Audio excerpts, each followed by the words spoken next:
ቸር አገልጋይ ማነው ለንጉሥ የታመነ መክሊቱን ያልቀበረ አትርፎ የከበረ። በላይ እንኳን ደህና መጣ። ናቲ እግዚአብሔር ይመስገን።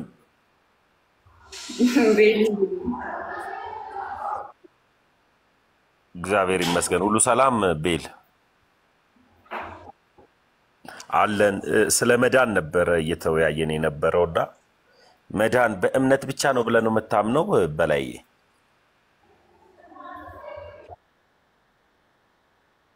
ብቻ ነው ብለህ ነው የምታምነው ለመዳን? ብቻ ነው። መጽሐፍ ቅዱስ በልጁ ያመነ የዘላለም ሕይወት አለው ይላል። ያ እኮ ለምን መሰለ ቅድም ላይ ወንድማችን ዲያቆን ክርስቶፎር ሲያወሩ ምን እያሉ ነበረ? ድነናል፣ በእምነት ድነናል። ግን በእምነት ብቻ ዳነን ብለን እንዳንዘጋው መጠመቅ እንዳለብን፣ የጌታ እራትን መውሰድ እንዳለብን በፕሮቴስታንቶች ንግግር፣ በእኛ ንግግር ደግሞ ቅዱስ ቁርባን ክቡር የሆነውን የክርስቶስ ኢየሱስን ስጋና ደም በመውሰድ መዳን አለ። መዳንን በዚህ ነው የምናጠቃልለው፣ መጽሐፍ ቅዱሳዊ የሆነ ሐሳብ አለው ነው እያሉ ያሉት ወንድማችን ዲያቆን ክርስቶፎር። አንተ ደግሞ በእምነት ብቻ ነው መዳን ያለው፣ እነዚህ ነገሮች አያስፈልጉም፣ መጽሐፍ ቅዱሳዊ ሐሳብ የላቸውም ነው የምትለው? ኦኬ እሺ ተምዬ፣ እነዚህ ነገሮች አያስፈልጉም የሚለው ትክክል አይደለም። ሰው ያምናል፣ ይጠመቃል፣ ቅዱስ ቁርባንም ይወስዳል፣ ከዛ ጥሩ ስራም ይሰራል።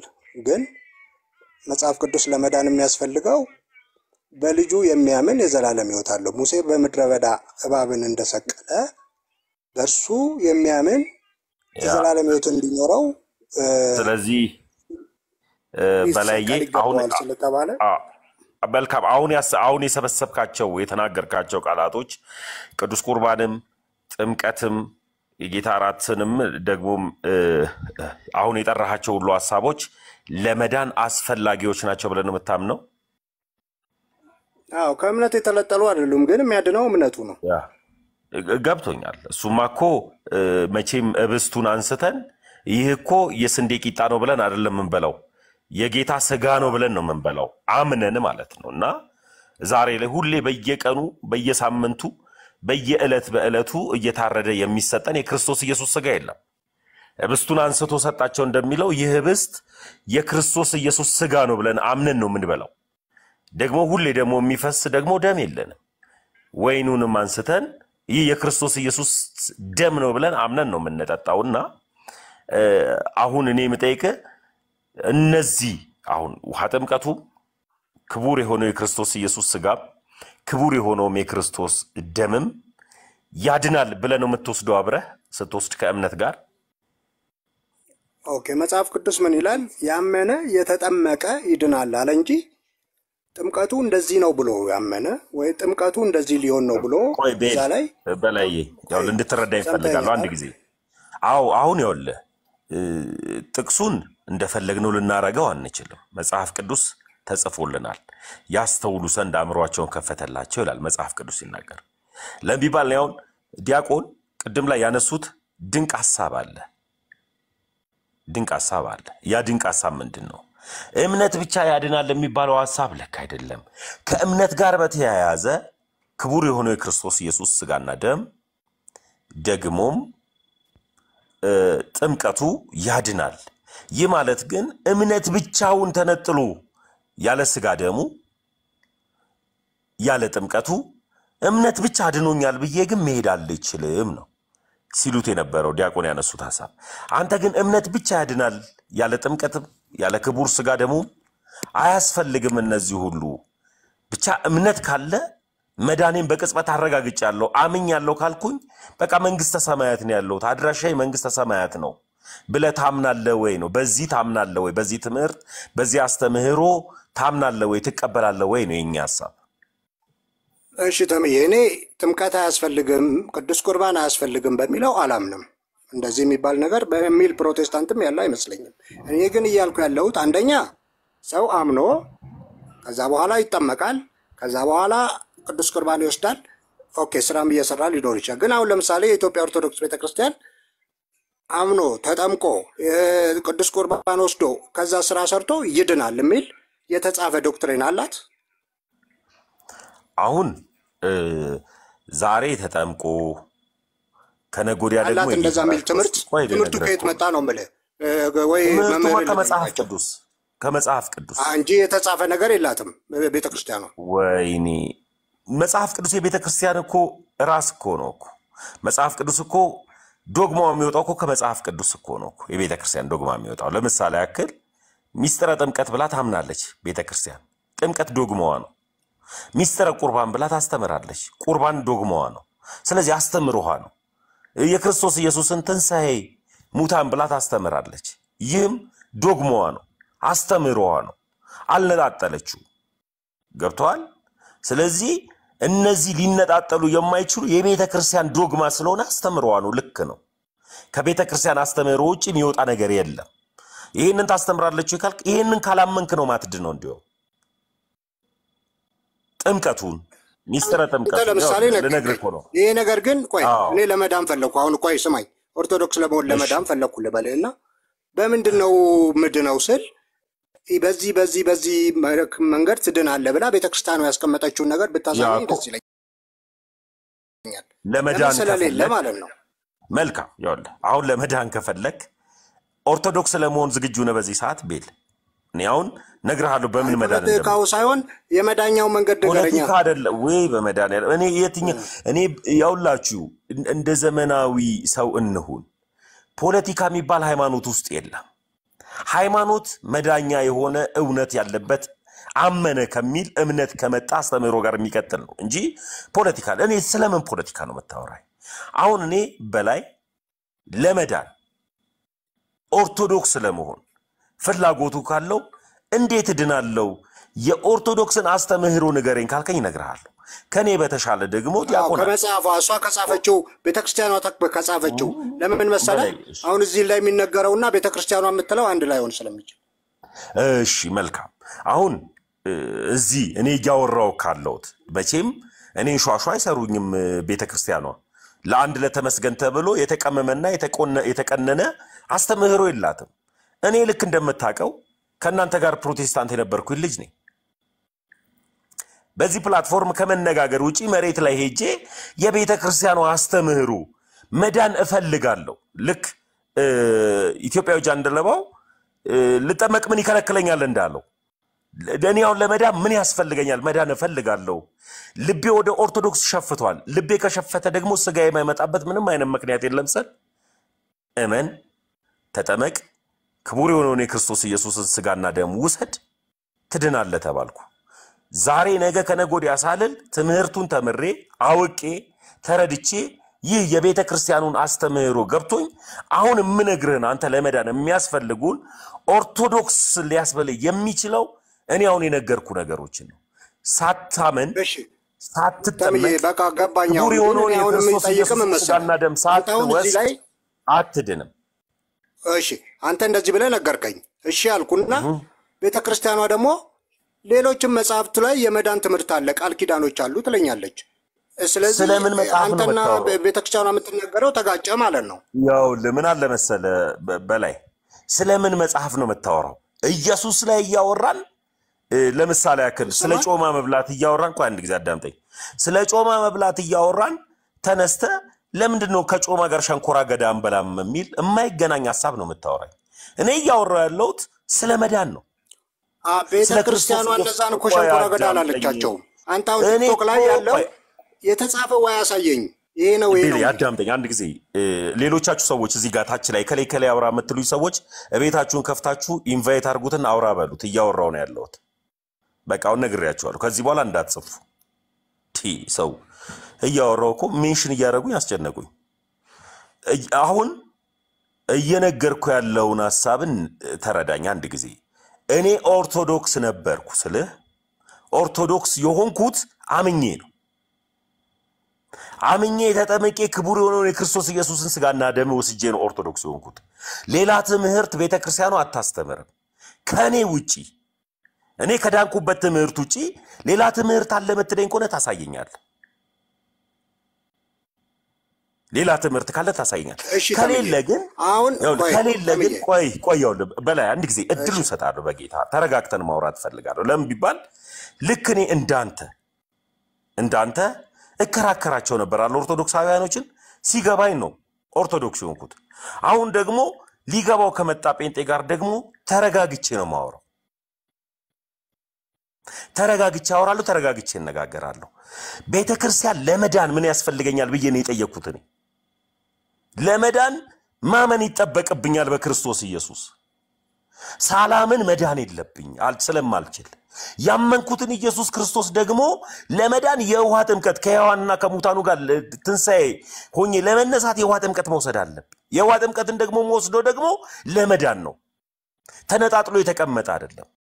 ከተጠመቅኩ በኋላ ደግሞ ክቡር የሆነው የክርስቶስ ኢየሱስን ሥጋ ክቡር የሆነውን ደግሞ የክርስቶስ ኢየሱስን ደም መብላትና መጠጣት መቻል አለብኝ። እሱን ካልወሰድኩ መዳኔ ሙሉ አይሆንም። ይህ ነው እውነታው። ሌላ በዚህ በዛ መዳን አለ የሚል ትምህርት ካለ ቤተክርስቲያኗን ያለማወቅ ስም የማጥፋት ዘመቻ ካልሆነ በቀር እንደዚህ አይነት ትምህርት የለም። ምንም ትምህርት የለም ነው አለ የምትለው ነገር ካለ ግን ንገረኝና አንተ ግን አሁን ኦርቶዶክስ ለመሆን ትፈልጋለህ ወይ ነው? ቆይ አንድ ጊዜ ተምዬ እኔም ደግሞ አንድ ቃል ልናገር። እኔ አሁን የነገርከኝ ነገር ገብቶኛል። ግን አሁን አንተ በገባህ መጠን እኔ ላይ ገባኝ ስለሚችል እኔ አምኜበታለሁ ናመንበት አይባልም መቼም።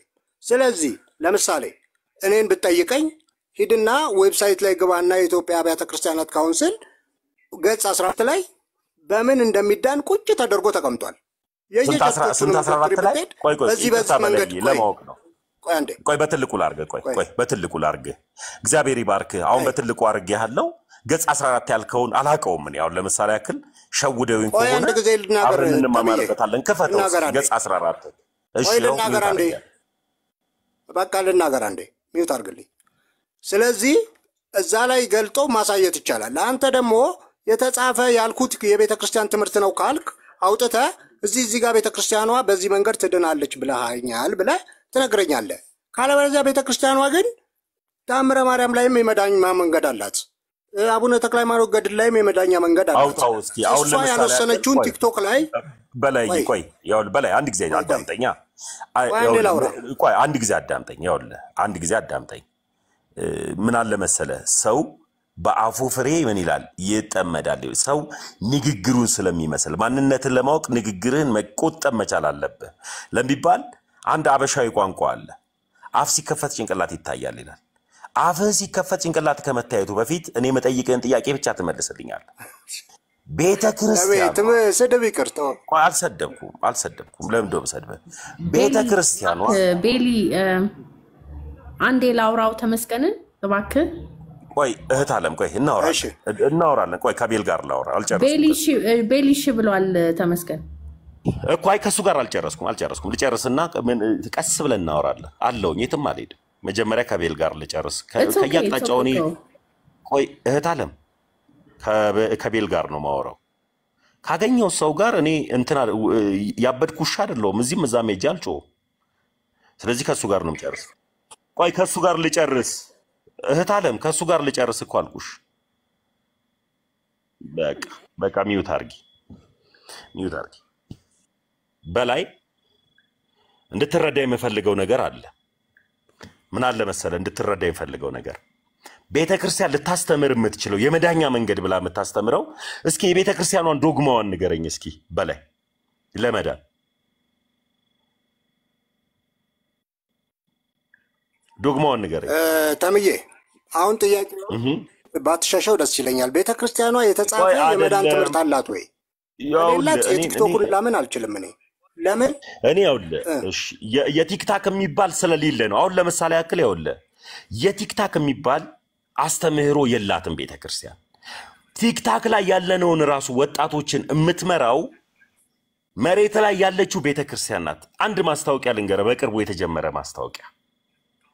እሺ ጂሰስ ኢዝ የሚለውን አንድ ጊዜ ወይ ተምዬ ሌሎቹ መምህራን ይንገሩኝ። ለምን መሰለህ የተጻፈ በዚህ መንገድ ይዳናል የሚል ካለ ወይ ዲያቆን ያረጋግጠዋል ወይ ክርስቶፈርስ ይንገሩኝ እነሱ።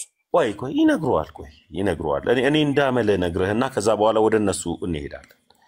ቤተ ክርስቲያኗ ቲክታክ ላይ ላለን ወጣቶች አንድ መልእክት ሲኖዶሱ አስተላለፈ። በቅርቡ ነው የምነግርህ። ከቤተ ክርስቲያን ውጪ ሌላ ሐሳብን የምትናገሩ የማህበራዊ ሚዲያ ተጠቃሚዎች ተጠንቀቁ የሚል ለምቢባል ተጠንቀቁ ስትል እኔ ሌላ ንግግር ብናገር የቤተ ክርስቲያን አስተምህሮ ያልሆነ አስተምህሮ ብናገር ተመስገን ኦርቶዶክሳዊ ትምህርት ስለማስተምር ኦርቶዶክሳዊ ልጅ አይደለም ብላ ታግደኛለች። አሁን ይሄንን በድፍረት ማወራው ኦርቶዶክሳዊ የሆነ ሐሳብ ኦርቶዶክሳዊ የሆነ ትምህርት ነው መነግረ። ይሄን ሐሳብ የቲክታክ ሌላ የመሬት ላይ የሚባል ሌላ የለውም። ይሄ ማለት ጴንጤዎች ለራሳቸው በሚመች መልክ የሚናገሩት ሐሳብ ሊሆን ይችላል አላውቅ። ካልሆነ ግን ለመዳን የሚፈልጉ ሰዎች የቤተ ክርስቲያኗ ለመዳን ብላ የምታስተምረውን እስኪ ዶግማዎችን ንገረኝ ቤዲ አንድ ጊዜ ንገረኝ እስኪ ዶግማዎች። ቤተ ክርስቲያኗ እኮ በጠብታ ውሃ ጠጥተህም ትድናለህ ትላለች። አሁን እሺ ማስረጃውን አሳይ። መልካም በጠብታ ውሃ ቆየው በይልይ አሁንም እንድትረዳ ይፈልጋለሁ። በጠብታ ውሃ ትድናላችሁ የሚለውን እግዚአብሔር ይባርክ። ይሄንን ድንቋይ አንድ ጊዜ እግዚአብሔር ይባርክ። እኔ አሁን ይሄንን ትምህርት አልተማርኩትም ነበር። አሜን ሰማል አራት ሰማል አዳምጠኝ እባክህ። እግዚአብሔር ይባርክ። ይሄንን ትምህርት አልተማርኩትም ነበር። በጠብታ ውሃ እንደሚዳን በጠብታም ውሃ ዳኑ መንግስተ ሰማያትንም ወረሱ የሚል እስኪ መጽሐፍ ቅዱሳዊ ሐሳብ የሚሆን የቤተ ክርስቲያኗን አስተምህሮ አሳየኝ እስኪ ልወቀው እስኪ ወንድም። እኔ ለምን እሸወዳለሁ? በቃ ታንኪዩ ተምዬ። አሁን ምን ይላል መሰለህ ተአምረ ማርያም ላይ 78 ሰው ጠጥቶ አንድ ሰው ጠብታ ውሃ ጠጥቶ በማርያም ስም ዳነ ትላለች ቤተ ክርስቲያኗ። ኖ እግዚአብሔር ይባርክ። በቃ እግዚአብሔር ይባርክ። ካልከፈት ካሜት ስለሆነ እዛ ቁጭ በል በቃ እግዚአብሔር ይባርክ። ወይ ክፈት ማስረጃ ካልሆነ ግን ሐሜቱን ተው። በትልቁ ያረኩ እንድከፍተው ያለ ማስረጃ ደግሞ እኔ አሁን ተነስቼ ፕሮቴስታንትን እንደዚህ አይነት አስተምሮ ብዬ አልተችም። ለምን ቢባል በፉክክር በትችችት በመሰዳደብ ወንጌል አይሰራም። በስድብ ወንጌል ተሰርቶ አያውቅም። በትምህርት በእውቀት ግን ወንጌል ይሰበካል። ስለማከብር ነው ማስረጃውን አሳየኛልኩ። ማስረጃው ካለ ታሳየኛለህ። ማስረጃው ከሌለ ግን አሁንም ታች ነው ማስቀመጥ። ማስረጃውን ይዘመታል። መልስ ከሌለ የሚመልሱ ዲያቆናት አሉ፣ መምህራን አሉ አይደል? ቆይ ተሜ በቃ ቆይ እህት አለሜ አንድ ጊዜ ተሜ ኧረ እባክህ ለመማማር አይደለ? እሺ እባክሽ ሉላ ዲያቆን ዳዊት ደውል ይመልሱልኝ። አንተ አዲስ ነው ይሆናል ተሜ ሉላ ሚውት አድርጊ። በቃ ከዳዊት ጋር እናውራ ተሜ። እሺ እባክሽ ሉላ ሚውት አድርጊ በመድኃኒዓለም ስም። እሺ በቃ እኔ ሚውት አድርጌሻለሁ። አንሚውት እንዳታረጊ። በላይ አንተ እየመረጥክ የምታወራው ሰው የለም። እየመረጣችሁ የምታወሩት ሰው የለም። አሁን በትክክል አንተ ተአምረ ማርያምን ገና አልተማርክም ይሆናል። የተማሩት አሉ ይመልሱልን ነው እኮ ያልነው። እባክህ አንተ ጎበዝ ነህ። መልካም አንተ ጎበዝ ነህ። እግዚአብሔር ይባርክ። አሁን እኔ የምጠይቅ ነገር ኑሐሚ ስላስገባሽኝ አመሰግናለሁ። እግዚአብሔር ይስጥልኝ። ደህና ሁኑ። አሜን። ሰላሙኝ ተባረኪ። በላይ እንድታስረዳ የምፈልገው አንድ ነገር አለ። በውሃ አጠጥቶ ዳነ ወይም ጠጥቶ ዳነ የተባለውን ማስረጃ አሳየኝ። ኦርቶዶክሳዊ ትምህርት ነው ያልከኝ። እሺ ደህና ዋሉ ዲያቆን ዳዊት። እሳቸው ይመልሱልናል። የበላይ ሰብ ታሪክ ቀረ እንዴ? አታምንበትም ቤተክርስቲያኗ? ቆይ አንዴ እኔ እስካሁን ድረስ እያወራው ስለሆነ አልሰማም ወይ ነው? እኔ ከኔ ጋር ቀጥል። ማስረጃው አንተ ላታቅ ትችላለህ። አዲስ ስለሆንክ ነው ተሜ። አዲስ ስለሆንክ አላነበብከውም ይሆናል እኮ ይቅርታና አንዴ ላቋርጣችሁ። ቆይ አካሄዱ ራሱ ኦኬ ክርስቶፈር ይመልሱልኝ። ቆይ በሊ የተነሳችሁበትን ርዕስ ይኸውልህ እያንሸራተትክ ያመጣው አንተ ነህ። ስለ መዳን ስትጠየቅ ሰው እንዴት የሚድነው እንዴት ነው ስትባል የኢትዮጵያ ኦርቶዶክስ ተዋሕዶ ቤተክርስቲያን እኮ የጻፈችው ነገር የለም አልክ። ትክክለኛ ምላሽ አይደለም የመለስ። ከዛ ተሜ ደግሞ ምንም ነገር ስለማታመጣ ገፋበት። ትክክል ነው። ግን አሁን እኔ የምመክረው ሁለታችሁም ተመለሱና ተዋት። የኢትዮጵያ ኦርቶዶክስ ተዋሕዶ ቤተክርስቲያንም ተዋትና ለጊዜው በቃ መዳን ላይ ታወራለህ ወይስ አታወራም? ሰው የሚድነው እንዴት ነው የሚለውን በመጽሐፍ ቅዱስ ታወራለህ አታወራም? በሊ ይሄንን ይዛችሁት ይሮቃ አይሻልም? ተሜ የተለየ ነገር ስለማይመጣ እንዴት እንደሚዳን አይታወቅም። በኢትዮጵያ ኦርቶዶክስ ቤተክርስቲያን የሚታወቅ ነገር የለም። እድል ስጠኝ በላይ እድል ስጠኝ። ያው ለዲያቆን አንድ ጊዜ ኑሐሚንዬ እህቶች ሚውት ተደርገው ነው? ማን ነው ሚውት ያደረጋቸው እህቶችን? ሆኖ አይ እየሰማው ነው ተሙዬ። እሺ እንድትረዳ የምፈልገው በላዬ በትክክል እንድትረዳ የምፈልገው ነገር አለ። እኔ ያወራሁ ነገር ነበር። አይ አለ መጽሐፉ እንደዚህ ስትል ድንገትን ያላቀው ይሆናል።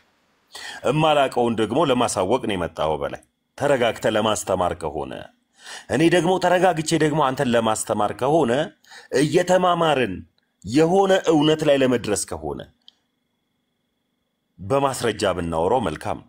ካልሆነ ግን በይሉ ይሉ አሁን ለምሳሌ ክሊኒክ ተነስቼ ዲያቆን ዳዊት ያስተማሩትን ትምህርት ማስረጃው ሳይኖረኝ እንደ ዲያቆን ዳዊትን ትምህርት ይዤ እንደዚህ እኮ ትላላችሁ ጴንጤዎች ማለት አልችልም። ደርሼበታለሁ ወይ ተምሬዋለሁ ወይ? አዎ። አንተ ግን ያልደረስክበትን ሐሳብን አንስተ በጥቂት ውሃ ይዳናል የሚለውን ማስረጃ አሳየኝ። እኔ እሱን ማየት ፈልጋለሁ መጀመሪያ። እሱን ማስረጃ ከሌለ ግን አይ ሰዎች ሲሉ እኔ እኮ ቀርቶ ወረቀቱ ቆይ አንድ ጊዜ ቆይ ሆነ በማርያም ቃል ኪዳን ሄዳ ነው ቀርቶ ቆይ አንድ ጊዜ እድሉን ልንገር። ቆይ እናወራለን። አይ ሰው ሲሉ ሰምቼ ነው። አሁን ግን ወደ መዳን ጉዳይ እንምጣና ቤተክርስቲያኗ በመዳን ጉዳይ ላይ የምታስተምረውና የፕሮቴስታንቶች በመዳን ጉዳይ ላይ ያለውን ልዩነትና አንድነትን እስኪ እንማማርበት። ቶ በቃ ይሄ ማስረጃ የለኝም እጄ ላይ ሲባል ሰምቼ ነው ብለህ ለፈኝና ወደ መዳን ጉዳይ እንሂድ። በላይ አንሚዩት አርክ። እሺ ተምዬ ያልከኝ ያለው ቤተክርስቲያኗ የመዳኛ ትምህርት የላትም ነው። ከዛም የተውጣጣ ነው እንጂ ትምህርት የላትም። ማስረጃውን አሳየኝ። ማስረጃውን አሳየኝ። የለህም ማስረጃው? አላት አሳየኛ። በዚህ መንገድ ነው የሚዳነው ብላ የጻፈችውን አሳየኝ። የ2000 ዓመት ታሪክ አላት ካልክ በዚህ መንገድ ነው የሚዳነው የሚል ጽሁፍ እንዴት አይ በላይ አሁንም ያውልህ እኔ አሁንም ቢሆን የሚያውቁት ይመልሱልኝ። አሁንም ቢሆን ያውልህ የሚያውቁትማ በጣም ይቅርታ እናውራ ማለት ነው። በጣም ይቅርታ ተሜ አንዴ በላይ ወንድማችን ግልጽ ነው መረጃው እንደሌለ ግልጽ ነው። ግን መረጃው ይቅርና የበላይ ሰብን ታሪክ እስቲ ንገረን። ከታሪኩን ጀምር። ምክንያቱም መረጃው ላይኖርህ ይችላል፣ መጽሐፉ ላይኖርህ ይችላል። ግን ታሪኩን ታውቀዋለህ ወይ? ታሪኩን ካወቅከው እስቲ ታሪኩን ንገረንና ከዛ በኋላ እዛ ላይ መልስ ይሰጣል። መጀመሪያ እስቲ ታሪኩን ንገረን የበላይ ሰብን። እሺ እኔ የሰማሁትን ልንገሮት። ግን ከዛ በፊት እርስዎ መምህር ስለሆኑ ቤተክርስቲያኗ የተጻፈ በዚህ መንገድ ነው ሰው የሚድነው የምትለው ትምህርት አላት? እሺ ይላልው አሁን እንትን ጥያቄን መልስ። ኦኬ በምን ይዳናል ይላል? ጸሎተ ሃይማኖት ይባላል። መልሽ ይላልው አሁን መልስልኝ። በላይ ሰብን አንስተሃል አይደለም? አሁን እኮ እዚህ ጋር መልስ በላይ ሰብን ታሪክ አንተ ስላነሳኸው ታሪኩን ንገረኝ ወይም ታሪኩን ንገረኝ በል። ጸሎተ ሃይማኖት ላይ በዚህ መንገድ ይዳናል ብላ አስቀምጣለች። በደንብ ነአምን ባህቲ ጥምቀት ለስርየተ ኃጢአት ይላል። መልሻለሁ። ይኸው ተጽፏል። እንጸልያለን። ጸሎት ብቻ ነው ያለችው። ግድ የለህም በላይ ገብቶኛል። መረጃም የለህም። መረጃው ያለው ግድ የለህም። አሁን ያንተ ተራ ነው ለመመለስ። እኔ መልሻለሁ። አንተ ደግሞ እስቲ መልስ። መረጃው ይቅር ብለናል። አሁን እኔ በጣም ትሁት ስለሆንኩ ለአንተ አስቤልህ ይኸውልህ መረጃም አያስፈልግም ብያለሁ። እስቲ ታሪኩን እንኳን ንገረን። ታሪኩን የያዝከውን ታሪክ። እሺ ኦኬ። የቀድሙን ጸሎተ ሃይማኖት ላይ ያሉትን እናጠራዋለን። ለምን ግድ የለም። በላይ ሰብ ተጻፈ እላተም የምታጠራው ተነጋግረናል። እኮ ልንገሮት እሱን። እሺ አጥራው ጎበዝ። እሺ ልንገሮት። ለምሳሌ በላይ ሰብ የሚባል ሰው ነበረ። እኔ ከተሳሳትኩ ያርሙኛል። በላይ ሰብ ስም አይደለም። በነገራችን ላይ እዚህ ጋር ተታታለ። በላይ ሰብ ስም አይደለም። በላይ ሰብ ስም አይደለም። አስተካክል።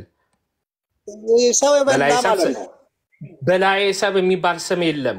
ከመጀመሪያ ተሳስተሃል። ቀጥል። አይዞ ቀጥል። አይደለም ስህተት አይደለም። አሁን ወደ ሌላ ይወሰዱ። ዳዊት በላይ ሰብ የሚባል ሰው አለ አልክ። በላይ ሰብ የሚባል ስም የለም። በላይ ሰብ የሚባል አይደለም። ሰው በላ ማለት ነው። እሺ ቀጥል። ሰው በላ ማለት ነው። ኦኬ ይሄ ሰው 78 ሰው በልቷል። 78 ሰው በልቶ ታሪኩን ከተሳሳትኩ ያርሙኛል። ከዛ በኋላ መንገድ ላይ ምጽዋት ይጠይቀዋል። አንዱ አይ በእግዚአብሔር ስም አለው። አልሰጥም አለ። በሌላ ስምም ጠየቀው አልሰጥም አለ። ግን በማርያም አለው። ከዛ በኋላ ከሄደ በኋላ ይህን ስም ሰብቼዋለሁ አለና መለስ ብሎ ኢቭን ከጉሮሮ አልወረደም። አንድ ጠብታ ጠብ አድርጎ አጠጣው። ከዛስ ይሄ ሰው ሞተ። ከሞተ በኋላ ሄደ መንግስተ ሰማያት። ከዛ ሊፈረድበት ዋቴቨር እንትዱ ከዛ ምን ይላል? ሊፈረድበት ሲል ማረው አለችው ማርያም። አይ ይሄ ሁሉ ሰው በልቷል፣ አይ አልምረውም። ከዛስ እስቲ ሚዛን አምጡ። ሚዛን ሊመዘን የ78 ሰው ነፍስና ያቺ ጥርኛዋ መጣች ማለት ነው። ከዛ ሚዛን ላይ ተደረገ። ማርያም ቀስ ብላ ሚዛኑ ላይ ጥላዋን ጣለችበት። ከዛስ ሚዛኑ መዘነ። ከዛ በኋላ የሰውዬ ዳነ ማለት ነው። ስለዚህ ይህን ቤተክርስቲያኗ ታምንበታለች ወይም ከተሳሳትኩ ይንገሩኝ እርሶ። እሺ አንተ ከነገርከን ታሪክ መረጃው እንግዲህ የለም፣ ልብ በል። አንተ ከነገርከን ታሪክ የቱ ጋ ነው በጠብታ ውሃ ሰው ይድናል የሚለው? የቱ ጋ ነው? ውሃውና ነፍሶቹ እኮ ተመዝነው ውሃው አለፈ። አንድ ጊዜ እዚህ ላይ 1000 ሰው እየተከታተለ ነው። አንተ በነገርከን ታሪክ ላይ ተነሳና ከአንተ አፍ የወጣው ማለት ነው የቱ ጋ ነው እዚህ ታሪክ ውስጥ አንድ ሰው በጠብታ ውሃ ይድናል የሚለው ትምህርት ያለው? ከአንተ ትምህርት ተነስተ አው በማርያም ስም ጠብታ ውሃ ጠጥቶ ከዛ ተመዝኖ እሱ አለፈ፣ ውሃው በለጠ። በማርያም ስም ጠጥቶ ጥያቄ አይደለም።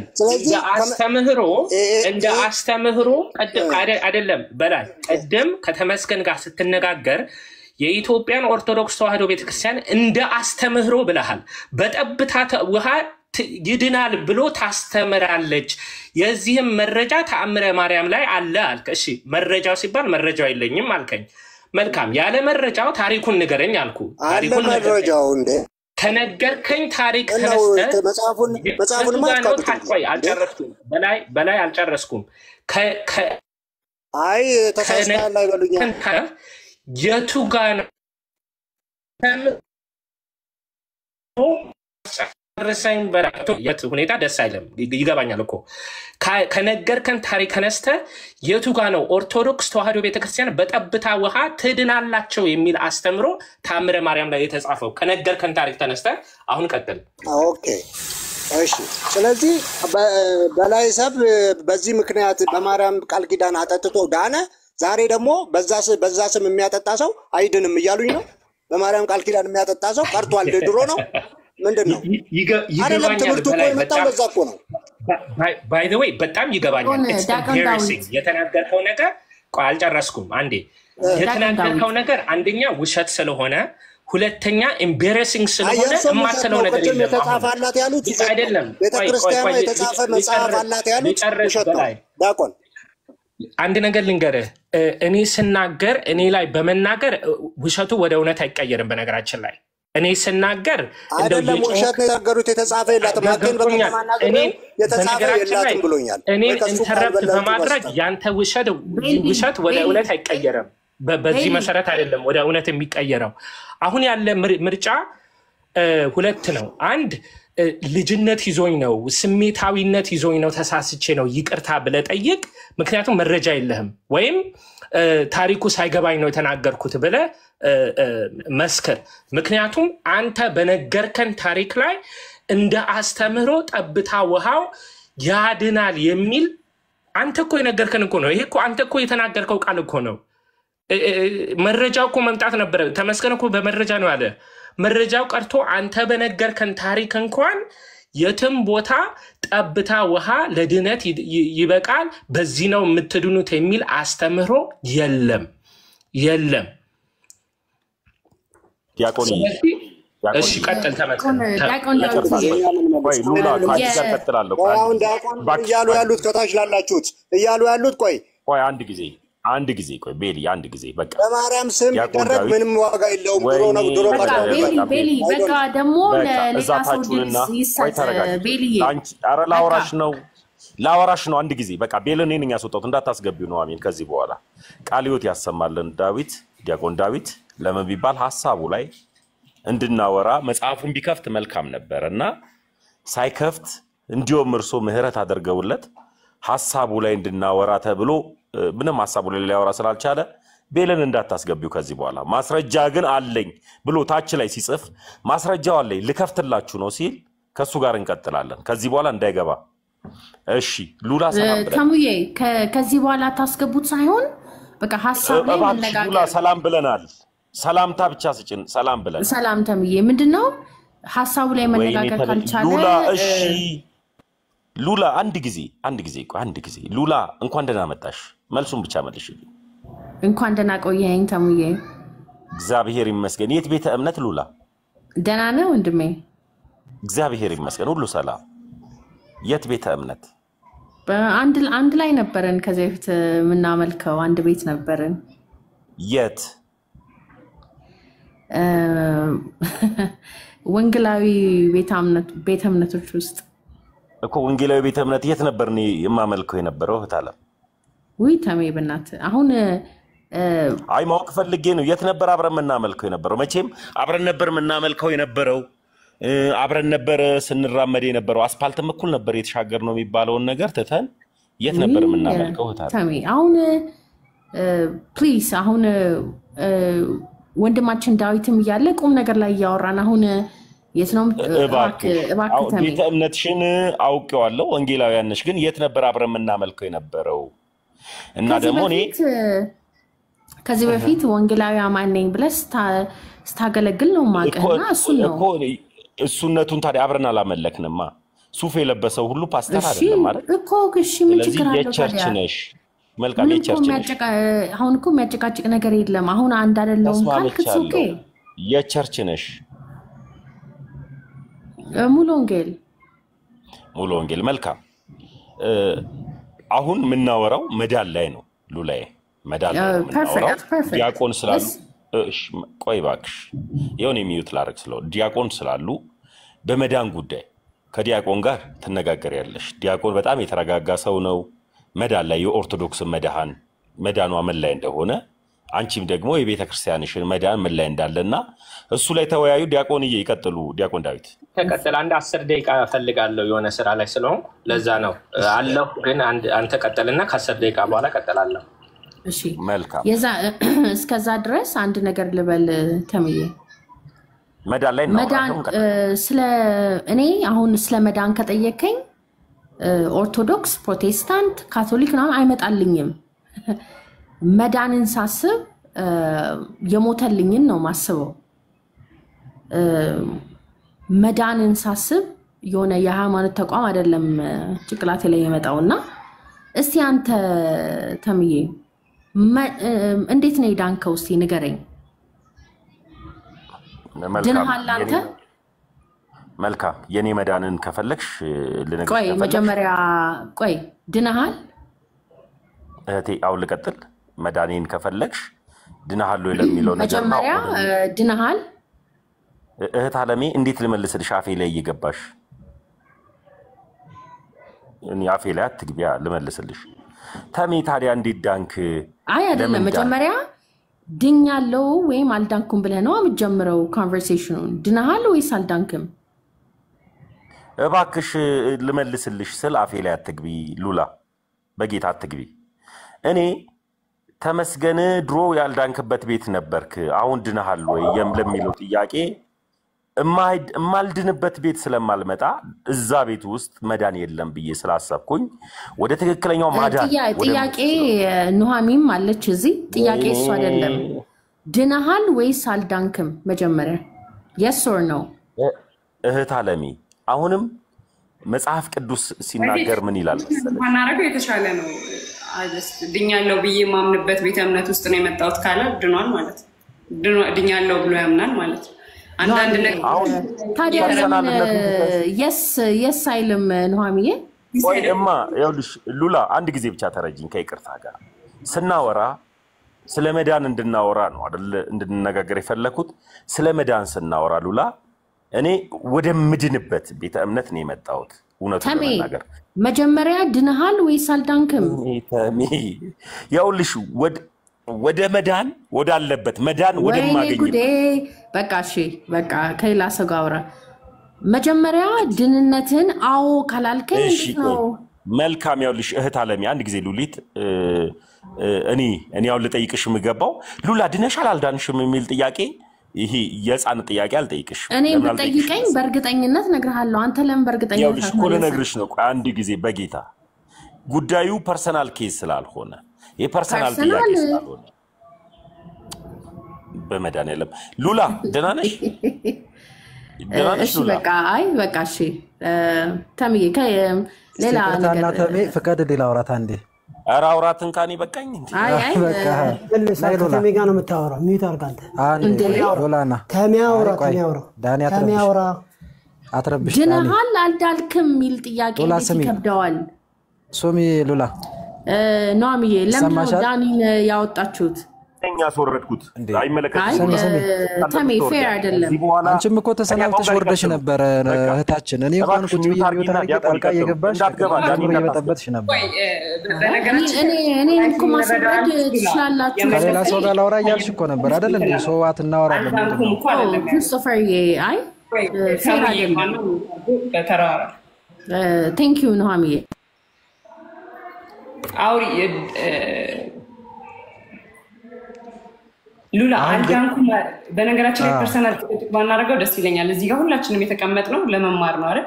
ለመማር ከሆነ ድነሃል አልዳንክም ስትይው አልዳንኩም ብዬ የማምንበት ቤት አልሄድም ማለች ነው። ያ ማለት ድኛለው እያለች ነው። ድነናል እየዳንን ነው እንድናለን የሚለውን አስተምሮ ስለሚያምንና ስለሚቀበለው ተሙ ከተሳሳትኩ ማረም ትችላለህ። በዚህ ሴንስ ብንቀጥል የተሻለ ነው። ድነናል ስለመዳን እያወራን ያለን ኑሐሚን ቃለ ሕይወት ያሰማል። ልክ ነው። የኔን ሐሳብ ነው ያወራሽው። ግን ለምን መሰለሽ ሉላ ድንገት እኔ ኃይለ ቃል ተናግሬ ከሆነ ከይቅርታ ጋር ለምቢባል ሃይማኖት መሰዳደቢያ መተቻቸቻ ስላልሆነ ወደ እግዚአብሔር የሚያቀርበን እውነተኛ የሆነውን ነገር መማማሪያ ስለሆነ እህቴ በእኔ ኃይለ ቃል ከምትስት እኔም ደግሞ ከሷ ያልሆነ ነገር ውስጥ ከምገባ ከኔ በተሻለ ደግሞ እስኪ ዲያቆን ክርስቶፎል በተረጋጋ መልክ የሚያወራት ከሆነ እንዲያወራት ፈልጌ ነው። በቃ ቃለ ሕይወት ያሰማልን እህቴ ኑሐሚን። እስቲ ሉላን ለምን ቢባል እኔ አሁን ከሷ ጋር የሆነ ነገር በተናገረ ቁጥር አፌ ላይ ራሱ ስትቆም እስክትጨርስ ድረስ አቆምላት ነበር። ማቆመው ለምንድን ነው?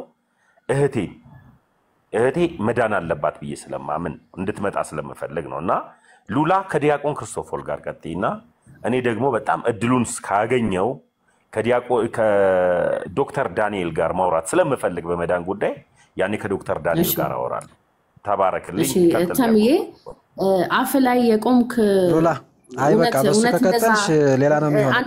አቁሚ እሱን አቁሚ። በቃ ትምህርት ላይ እናውራ። ይቅርታ ልጠይቅ። ትምህርት ላይ ምላሽ አያስፈልገውም። ይሄ በቃ ትምህርት ላይ ታወሪያለሽ አታወሪም? ክሪስቶፈር አንዴ መብቴን እባክህ። ትምህርት ላይ ታወሪያለሽ አታወሪም? እስቲ አንዴ ትምህርት ላይ ታወሪያለሽ አታወሪም? ነይ እናውራ። አንዴ ለተናገረው ነገር ምላሽ ልስጠው ወንድሜ።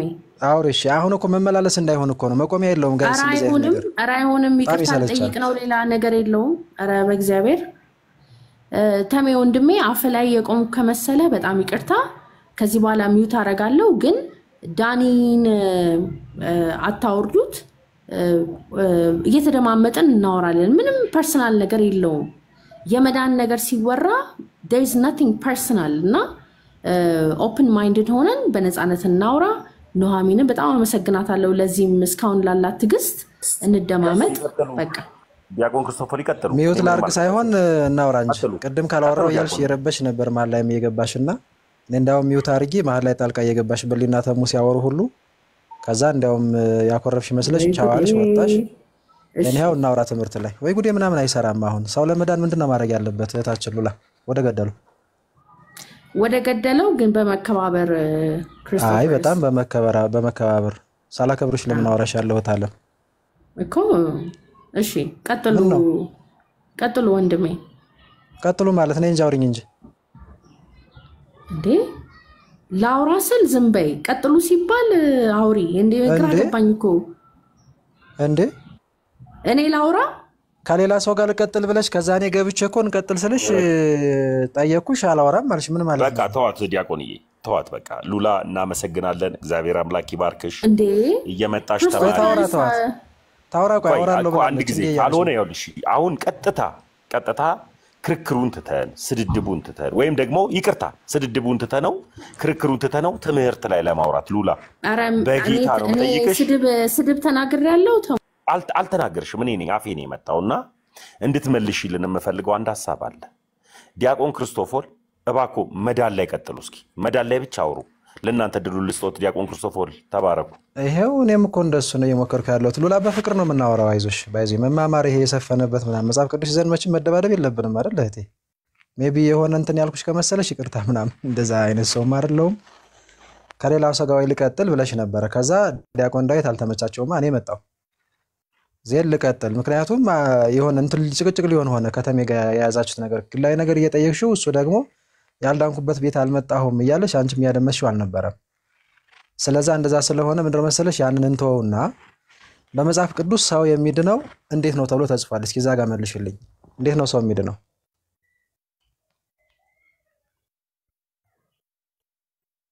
ሚውትሽን አንሺ ሉላ።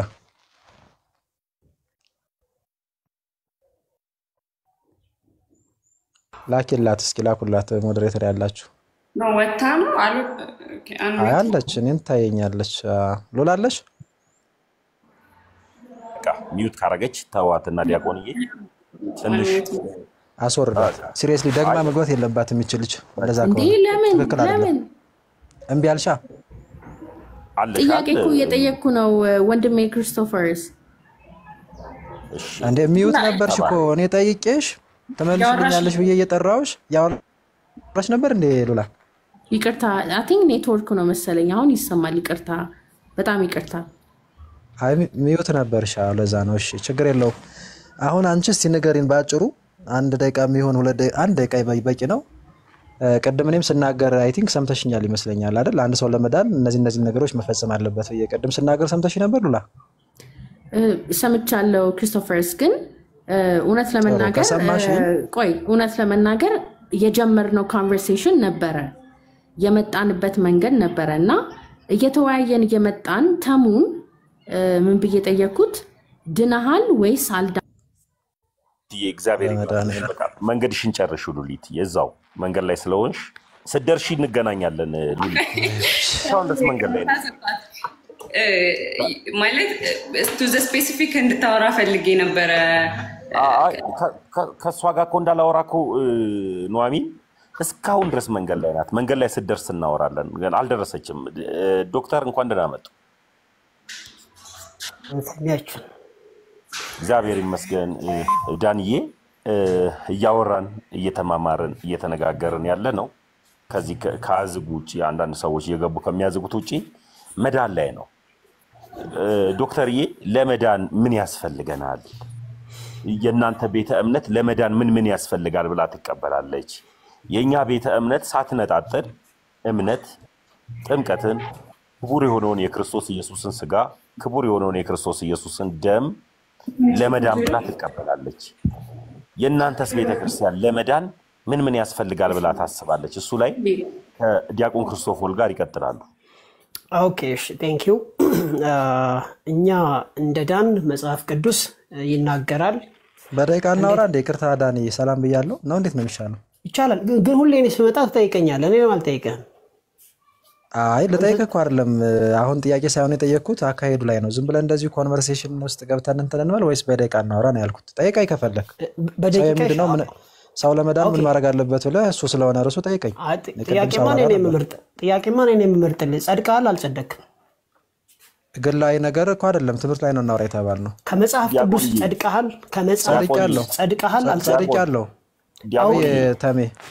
ዲያቆን ይቅርታ፣ አሁንም ይቅርታ ስለገባው ከይቅርታ ጋር ለምን ሐሳቡን እንደዚህ ቀጥታ ተጠይቀው ለምን እንደ እንትን እንደሚለጥጡት ወደ ጎን እንደሚለጥጡት አልገባኝም። ዲያቆን ክርስቶፎር ዳኒ ሳወራህ የነበረው ምን ነበርን ያልኩህ የነበረው? እስኪ ንገረኝ እስኪ ዳኒ። ከይቅርታ አንተ ስለመዳን ነው ያወራኸው። ሰዎች እንድኑት አሁን ለበቃ ለመዳን ስናወራ ትምህርታችን ስለነበር ስለመዳን ላይ እናወራ።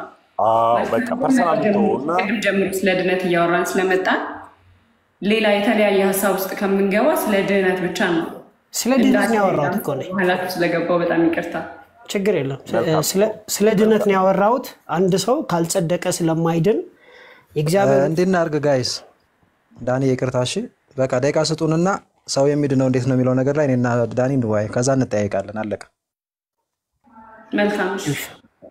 እንደዛ ነው የሚሻለው። በ3 ደቂቃ እንጀምር ወይስ መጀመሪያ በ5 እናድርግ? ምን ይሻላል ዳኒ? እኔ 5 ደቂቃ ይመቸኛል። ምን ጥያቄ አለ? እሺ እኔም ይመቸኛል። ቀጥልሽ አውራ። አቡዬ 5 ደቂቃ ስጣቸው ወይ ተሙ ይስጣቸው። ጫቸው ነው አሚን። እኔ ልማር ከዳኒ ብዙ መማራቸው ነገሮች አሉ። እሺ ከማን እንጀምር? ዳኒ ጠይቅ፣ ዶክተር ዳኒ ጠይቅና ከዛ በኋላ ክርስቶፎል ከመለሱ በኋላ ክርስቶፎል ደግሞ ይጠይቁ። ይጠይቅ ሳይሆን ያብራራ ነው። ማብራሪያ ነው። እኔ ያብራራለሁ፣ ከዛ ክርስቶፎል ሲያብራራል። እኔ ልቅደም ወይስ በክርስቶፎል ትቀድማለህ? ቀደምና አይ ቲንክ እንትንም ይኖረናል እንዴ እንደዚህ ያለው ብለን የምናስተባብለው ይኖረናል ወይስ ይቻላል? እንደሱ ማድረግም ይቻላል። እንደዛ ቢሆን አይደል? ከዛ ጥያቄ ነው። እሺ አንድ ጀስት አንድ ደቂቃ። ኦኬ ቴንክ ዩ። 5 ደቂቃውን ያዥልኝና ላስጀምራለሁ። ኦኬ እሺ ጀምራለሁ።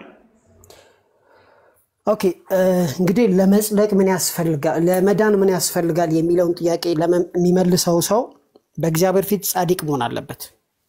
አንድ ሰው ለመዳን ጻድቅ መሆን አለበት። ካልጸደቀ አይድንም። ነገር ግን መጽሐፍ ቅዱስ እኛ ጻድቅ እንድንሆን፣ ምክንያቱም መጽሐፍ ቅዱስ ጻድቅ የለም ይላል አንድም እንኳን። ስለዚህ እግዚአብሔር የሚፈልገው ጻድቅ ነው ማለት ነው።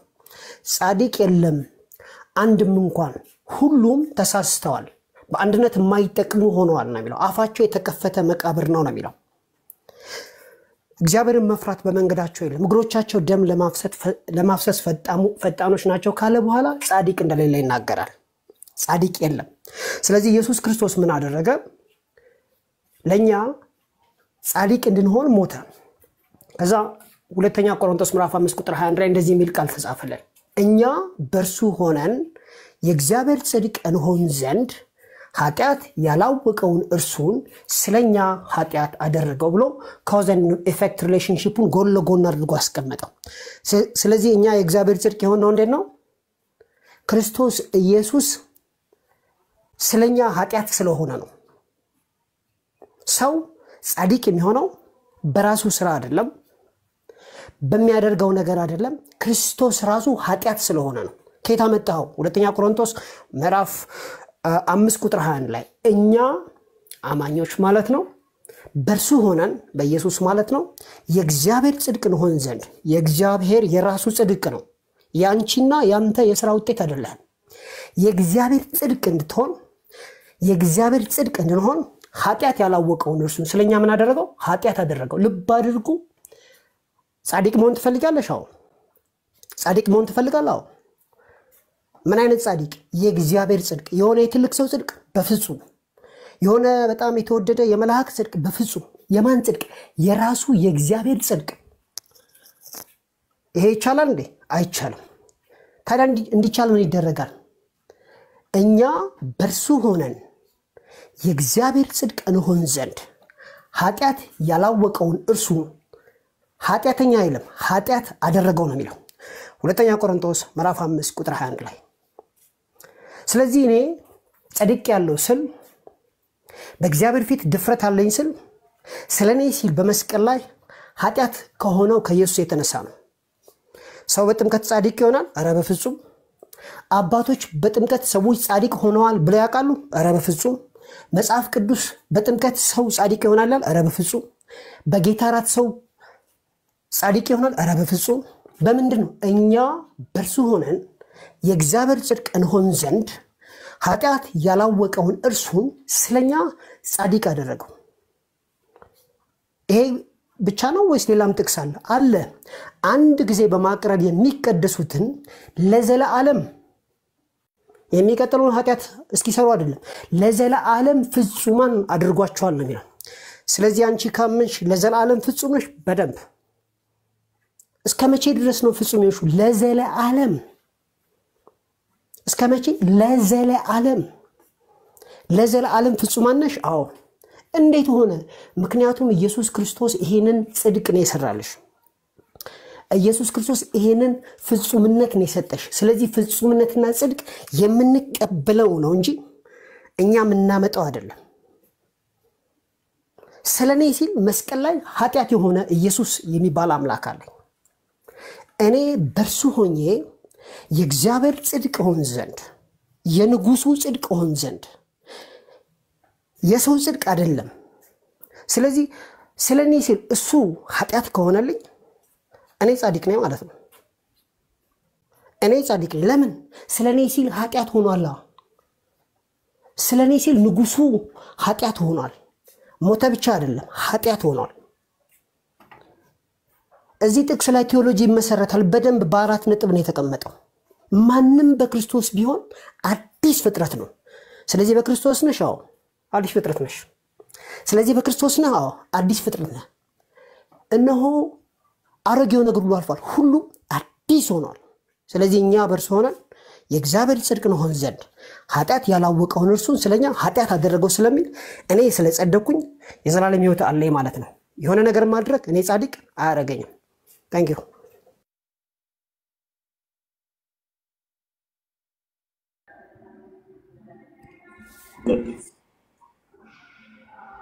ልደት እንኳን ደህና መጣ። አንዴ እንዳታስጀምሪው እሺ። ልደት ሰላም በለን። እሺ ያለው ሁላችሁንም የማይመች ቦታ ስለሆንኩ እሺ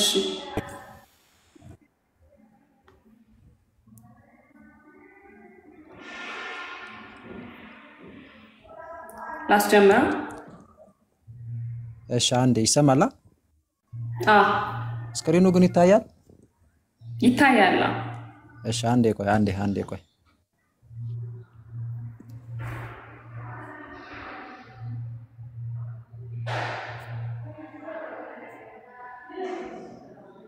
እሺ ማስጀመር ትችያለሽ። በስመ አብ ወወልድ ወመንፈስ ቅዱስ አሐዱ አምላክ አሜን። እግዚአብሔር አምላካችን ያስተምረን። እሰማለሁ አይደል? እንግዲህ ወንድማችን በኋላ ላይ እንትን ያለውን እሱን ሐሳብ በኋላ ሰጥበታለሁ። ለማንኛውም የሰው ልጅ ለመዳን ምን ያስፈልገዋል የሚለው ነገር ነው ርዕሳችን እና በጣም በግልጽ በሆነ መንገድ ጌታችን መድኃኒታችን ኢየሱስ ክርስቶስ ይነገረናል። እውነት ነው የሰው ልጅ የመዳኑን ጉዳይ በራሱ የሚያመጣው ምናምን አይደለም፣ ወይም በሰው አይደለም የዳን ነው። አምላካችን ሰው ሆኖ የእግዚአብሔር ልጅ ያው እግዚአብሔር ልጅ ጌታችን መድኃኒታችን ኢየሱስ ክርስቶስ ሰው ሆኖ ሞታችንን ሞቶልን ህይወትን ይሰጣል። የመዳናችንን በር የከፈተልን መርገማችንን የሻረው። ግን እኛ ደግሞ ለመዳን እያንዳንዳችን የሚጠበቅብን ነገር አለ። ለምሳሌ የሰው ልጅ ይህንን ሳያምን አጠቃላይ ክርስቶስ የገለጠውን ትምህርት ሳያምን በፍጹም ሊድን አይችልም። ምክንያቱም ክርስቶስ በእኔ የሚያምን ነው የዘላለም ህይወት ያለው ይላል እንጂ በቃ ምን ሞቼላችኋለሁ ስለ ኃጢአታችሁ ፈንታ ተሰቅያለሁ ስለዚህ ሁላችሁም ድናችኋል አይልም። የሚድኑት በእርሱ የሚያምኑት ናቸው። በእርሱ ማመን ሲባል ደግሞ እሱ በገለጠው በትምህርቱ ማመን ነው። ለምሳሌ ከትምህርቱ መካከል አንዱ ለመዳናችን ክርስቶስ የነገረን ነገር አለ። በዚህ በማርቆስ ወንጌል ምዕራፍ 16 ቁጥር 15 እስከ 16 ስትመለከቱ ወንጌልን ለፍጥረት ሁሉ ስበኩ፣ ያመነ የተጠመቀም ወይም ያመነና የተጠመቀ ማለት ነው ይድናል፣ ያላመነ ግን ይፈረድበታል ይላል። ስለዚህ ከኔ የሚጠበቅ ነገር አለ። ማመን አለብኝ፣ መጠመቅ አለብኝ። ክርስቶስ ቤዛ እንደሆነልኝ አምኜ እሱ የገለጠውን ትምህርት ሁሉ ተቀብዬ አምኜ መጥቼ ስጠመቅ ነው ምንድነው? ካላመንኩስ ፍርድ ውስጥ ነው የሚሆነው። ስለዚህ ማመንና መጠመቅ አለበት ሰው። ሰው ሳይጠመቅ ከኃጢአቱም ሊታጠብ አይችልም፣ የእግዚአብሔር ልጅ ሊሆንም አይችልም። ይህንን ቅዱሳት መጻሕፍት ይናገራሉ። ሐዋርያው ቅዱስ ጳውሎስ ራሱ ክርስቶስ ከተገለጠለት በኋላ እንዲጠመቅ ነበር የላከው። ሂድ የምታደርገውን ይነግሩሃል ብሎ በዚህ በሐዋርያት ሥራ ምዕራፍ 22 ላይ ስትመለከቱ ከሄደ በኋላ ሐናንያ ምን አድርግ ነው ያለው? ተነስ ጳውሎስ ለምን ትዘገያለህ? ስሙን እየጠራ ተጠመቅ፣ ከኃጢአትህም ታጠብ። አንድ ሰው ከኃጢአቱ ከታጠበ ነው ድኗል የምንለው ወይም ዳነ የምንለው በነገራችን ላይ እንጂ ከነ ኃጢአቱ ሆኖ ድኗል እንል አንችልም። ስለዚህ አሁን በእርግጠኝነት ዳኒ በእምነት ብቻ ነው እንደሚል ተስፋ አደርጋለሁ። ቅድም እሱንም አልተናገረም፣ ባይዚ በጣም ገርሞኛል። እንዲሁ ዝም ብሎ ዋጋ ተከፍሏል በቃ በዛ ድነናል የሚል ነገር ነው የተናገረው። በኋላ መጣበታለሁ። ስለዚህ ሰው አምኖ መጠመቅ አለበት ከኃጢአቱ እንዲታጠብ። ከኃጢአቱ ያልታጠበ እሱ አልዳንም። ጳውሎስ እንደዛ ነው የተባለው። የሐዋርያት ሥራ ምዕራፍ 2:38ንም ተመልከቱ። ከዚህ ውጭ ግን ልክ ክርስቶስ በእኔ የሚያምን የዘላለም ሕይወት አለው እንዳለው በዮሐንስ ወንጌል ምዕራፍ 6 ላይ ቁጥር 51 እስከ 56 ስትመለከቱ ስጋዬን የሚበላ ደሜን የሚጠጣ የዘላለም ሕይወት አለው ነው ያለው። ስለዚህ አየው ማመን መጠመቅ ከዛ ደግሞ ስጋና ደሙ መብላት መጠጣት ፓኬጅ ነው የምትወስደው። ስጋውን ሳትበላ ደሙን ሳትጠጣ የዘላለም ሕይወት ሊኖርህ አይችልም፣ ልትድን አትችልም። የዘላለም ሕይወት መዳን ነው። በማቴዎስ ወንጌል ምዕራፍ 26 ቁጥር 16 እስከ 28ም ተመሳሳይ ነገር ይነግረናል። እንካችሁ ስጋዬ ነው ብሉ፣ እንካችሁ ደሜ ነው፣ ስለ ብዙዎች ኃጢአት ይቅርታ የሚፈስ የአዲስ ኪዳን ደሜ። የኃጢአት ይቅርታ ምንድነው? መዳን ነው፣ ከኃጢአት መታጠብ ነው፣ መንጻት ነው። ደም ሳይፈስ ስርየት የለም ነበረ። ስለዚህ የፈሰሰውን ደም ስጋዬን ብሉ ደሜን ጠጡ ብሎ ሰጥቶናል። ይህንን ክደህ ልድን አትችልም። ባይዙ ይህንን ማመን አለብህ። ይህንንም መብላት መጠጣት መቻል አለብህ። እሱ ብቻ አይደለም፣ የመንፈስ ቅዱስን ጸጋ ትቀበላለህ። ከዛ በኋላ ልጅ ከሆንክ በኋላ የእምነት ስራ መስራት አለብህ፣ ትእዛዛቱን መጠበቅ አለብህ። ለምሳሌ ማቴዎስ ወንጌል ምዕራፍ 19 ቁጥር 16 ላይ እኛ መጽሐፍ ቅዱስ ገልጠን ነው አይዚ የምናገረው። ምንድን ነው የሚለው? አንድ ሰው ጌታ ሆይ ወደ ህይወት እንድገባ የዘላለም ህይወትን እንዳገኝ ምን ላድርግ ብሎ ጠየቀው። ክርስቶስ ሲመልስ ምንድን ነው ያለው? ወደ ህይወት መግባት ብትወድ ትእዛዛትን ጠብቅ ነው ያለው። የትኞቹን? ይሄው አትግደል፣ አታመንዝር፣ አትስረቅ ነው ያለው። ክርስቶስ ሞቶልኛል ብሎ ሰው ትእዛዙን ባይጠብቅ ይሄ ሰው አይድንም። ራሱ ክርስቶስ በዚህ ማቴዎስ ወንጌል በዮሐንስ ወንጌል ምዕራፍ 5 ላይ ምንድን ነው የሚለው? ምዕራፍ 5 ቁጥር 15 ላይ ምዕራፍ 5 ቁጥር 2 ላይ ያው ጊዜው ትንሽ አጭር ስለሆነ ስፈጥን እንትላልኩ። ምዕራፍ 5 ቁጥር 2 ላይ ምንድን ነው የሚለው? ምንድን ነው የሚለው? በእኔ ያለውን ቅርንጫፍ በእኔ ያለውን ቅርንጫፍ ምዕራፍ 15 ላይ ተሳሳትኩኝ። ምዕራፍ 15 በእኔ ያለውን ቅርንጫፍ ፍሬ የማያፈራውን በእኔ ያለውን ቅርንጫፍ አባቴ ያስወግደዋል ነው የሚለው። ስለዚህ ድኛለሁ፣ ልጅ ሁኛለሁ፣ ከኃጢአት ታጥቤያለሁ ብለህ ብቻ ሳይሆን የምትኖረው ፍሬ እያፈራበህ ከግንዱ ጋር ተጣብቀ መኖር መቻል አለብህ። ፍሬ ካላፈራ ስትወገዳለህ። ያ ማለት አድንም ማለት መዳን ግን ታጠዋለህ ማለት ነው። እንደዚህ ሆነ ተመልከት። ስታጠፋ ንስሐ እየገባህ ወደ ቅዱስ ሥጋና ክቡር ደሙ እየመጣ በሕይወት ዘመን ማለት ነው በቅድስና ሕይወት እስካልተመላለስክ ድረስ ልድን አትችልም። ሐዋርያው ቅዱስ ጴጥሮስ በዚህ በሁለተኛ ጴጥሮስ ላይ ምዕራፍ 1 ላይ ስትመለከቱ እንዲህ ይላል። ሁለተኛ ጴጥሮስ ምዕራፍ 1 ቁጥር 4 አካባቢ ስትመለከቱ ስለ ክፉ ምኞት በዓለም ካለው ጥፋት አምልጣችሁ ከመለኮት ባሕርይ ተካፋዮች በተስፋው ቃል እንድትሆኑ በእነዚያ ክብርና በጎነት የተከበረና እጅግ ታላቅ የሆነ ተስፋን ሰጠን። ስለዚህ ምክንያት ትጋትን ሁሉ እያሳያችሁ በእምነታችሁ ላይ በጎነትን ጨምሩ ነው የሚለው። እምነት ብቻ አይደለም፣ በእምነት ላይ ዕለት ዕለት በጎነት መጨመር አለበት። በበጎነት ላይ እውቀት፣ በእውቀት ራስን መግዛትን፣ ራስንን በመግዛት መጽናትን። ይህንን በቅጽበት የምታደርገው አይደለም። እግዚአብሔርን በመጽናትም እግዚአብሔርን መምሰልን፣ እግዚአብሔርንም በመምሰል የወንድማማች መዋደድ፣ በወንድማማች መዋደድ ፍቅርን ጨምሩ። እንደዚህ ከሆነ አለ ለእናንተ እነዚህ ቢበዙ በጌታችን በመድኃኒታችን በኢየሱስ ክርስቶስ እውቀት ስራ ፈቶችና ፍሬ ቢሶች እንዳትሆኑ ያደርጓቸዋል ይላል። ምክንያቱም ስራ ፈትና ፍሬ ቢስ ከሆንክ ምን ትሆናለህ? ትቆረጣለህ፣ አድንም ነው። እሺ እንደዛ ከሆነ አለ እታች ወረድልና እንደዚህ የሚያደርጉትን ማለት ተግተው የተጠሩበትን ዓላማ ተግተው ጸንተው እሱን የሚያደርጉ የሚተጉ ሰዎች እነዚህ ወደ ዘላለም ወደ ጌታችን መድኃኒታችን ኢየሱስ ክርስቶስ መግባት በሙላት ይሰጣቸዋል ይላል። ስለዚህ የምትገባው እነዚህ ነገሮች ስታደርግ ነው። ከዚህ ውጭ ግን እድናቸው ጨርሻለሁ መሰል ይቅርታ። ግን 4 ደቂቃ ነው የሰጣችሁኝ። 5 እኔ 4 ነው የተመለከትኩት ነው። አሜን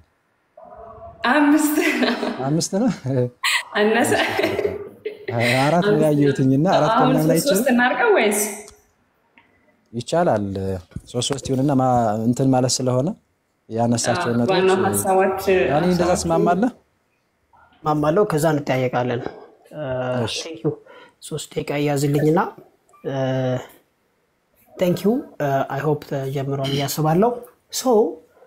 ወንድማችን ስለ መዳን አውርቷል። ስለ መዳን ያወራ እንጂ ስለ ጽድቅ አላወራም። ኢየሱስ ደግሞ ዋና የመጣው ለምንድነው? ሰዎች ሁሉ ጻድቅ ስላልነበሩ ነው። ጻድቅ የለም ስለተባለ ጻድቅ አንድ በስሙ በምድር ላይ ለመትከል ነው። ያመኑትን ሁሉ ለማዳን ነው።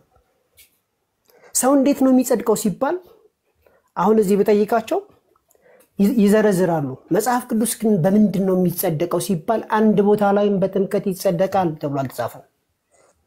አንድ ቦታ ላይ የለም። ሰው እንዴት ነው የሚጸድቀው ብላችሁ ስትጠይቋቸው በአባቶች አንድም ሰው በጥምቀት ጸደቀ የሚል የለም። አንድም ሰው ሳይጸድቅ አይድንም። መጽደቅ ማለት ምን ማለት ነው ሲባል በእግዚአብሔር ፊት ትክክል መሆን ማለት ነው። በእግዚአብሔር ፊት ትክክል መሆን ማለት ነው። ጀስቲፋይድ መሆን፣ ራይቸስ መሆን ማለት ነው። ስለዚህ እኔ በእግዚአብሔር ፊት እንዴት ነው የምጸድቀው ሲባል እኔ መጽሐፍ ቅዱስ በእምነት ከጸደቅን ይላል።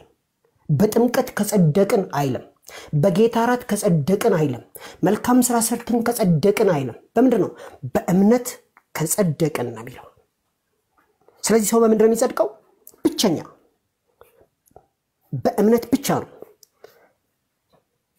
ስለዚህ በእምነት ብቻ ይጸደቃል። ከዛስ ክርስቶፎረስ የዘረዘራቸውን ደግሞ የዳነ ሰው ይሄን ያደርጋል፣ ይጠመቃል፣ የጌታ እራትን ይወስዳል፣ ሁሉ ነገር ያደርጋል።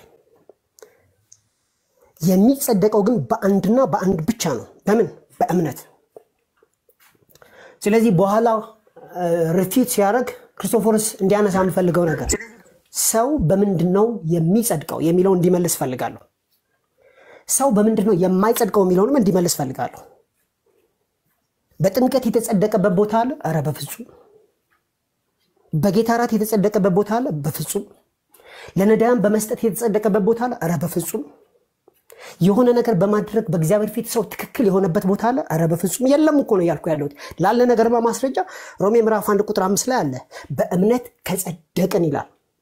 አብርሃም አመነ እምነቱም ጽድቅ ሆኖ ተቆጠረለትና መቼ ጽድቅ ሆኖ ተቆጠረለት ካለ በኋላ ከመገረዙ በፊት ነው ይላል። ከዛም በኋላ ላመነው እምነት የጽድቅ ማህተም ሆኖ ተገረዘ ይላል። መገረዙ ማህተም ነው። መልካም ስራችንኛ ማህተማችን ነው። ጥምቀታችን ማህተማችን ነው። የጌታ እራት ማህተማችን ነው። ስለዚህ አሁንም ድጋሚ ጠይቃለሁ፣ የመጽደቅ ጉዳይ ኢግኖር ሊደረግ አይገባም። ሰው እንዴት ነው የሚጸድቀው? በእግዚአብሔር ፊት ትክክል የሚሆነው እንዴት ነው? በእግዚአብሔር ፊት ትክክል ያልሆነ ሰው አይጸድቅም። ያልጸደቀ ሰው ደግሞ የእግዚአብሔር መንግስት አይወርስም። ስለዚህ እንዴት ነው የምትጸድቁት? ንገሩ። ታንክ ዩ።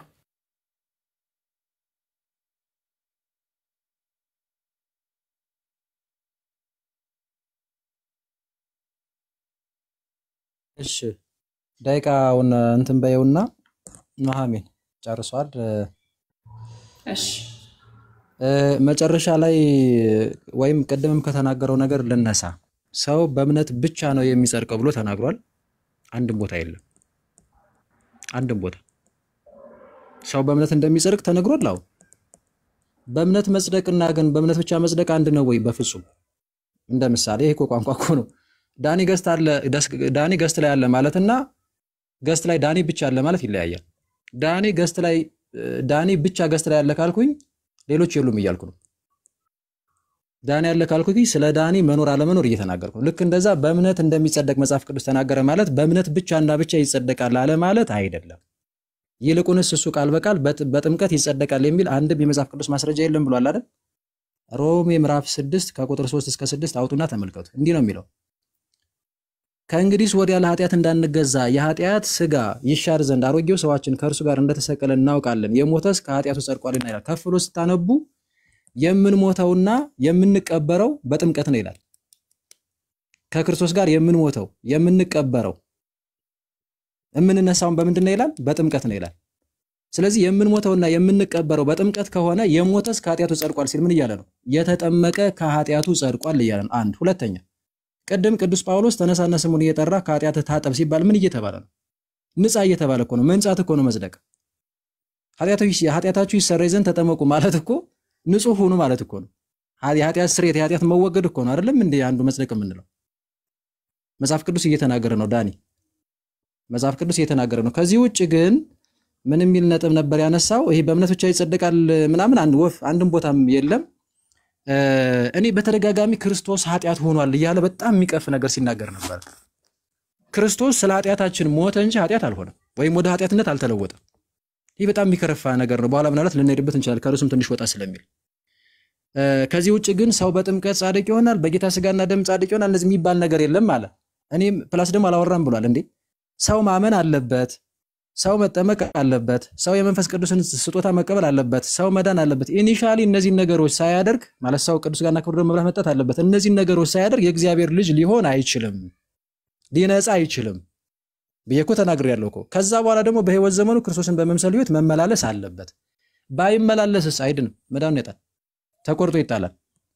ስለዚህ በጣም ግልጽ የሆነ ነገር ነው የተናገርኩትና ያን ያህል አስፈላጊ የሆነ ነገር ስላልተናገረ የምጠቅሰው ማለት ጥቅስም ምንም አላወራም። እኔ እንደውም ብዙ ጥቅሶችን ተናግሬ ነበር። ነገር ግን እነሱንም አሁን ለምሳሌ ስጋዬን የሚበላ ደሜን የሚጠጣ የዘላለም ሕይወት አለው የሚለውን ሲቃወሙ አላየሁኝም። እኔ ያመነ ይጠመቀ ይድናል፣ ኃጢአታችሁ ይሰረይ ዘንድ ተጠመቁ የሚለውን ጠቅሼ ነበር፣ አልተቃወመው። ተቀብሎት እንደሆነ እንግዲህ በኋላ ቸክ እናደርገዋለን። ትእዛዛቱን መጠበቅ እንዳለበት ሰው ወደ ዘላለም ሕይወት እንዲገባ መንግስቱን እንዲወርስ ጠቅሼ ነበር። እሱን አልተቃወሙም። ተቀብሎት ከሆነ እሰየው፣ እሱን ነው የምንፈልገው። ፍሬ ማፍራት እንዳለበት ጠቅሼ ነበር፣ አልተቃወመው። ተቀብሎት ከሆነ እሰየው፣ ተጨባብጠን ነው የምንወጣው። እግዚአብሔር ይስጥልኝ ከተቀበለው ማለት ነው።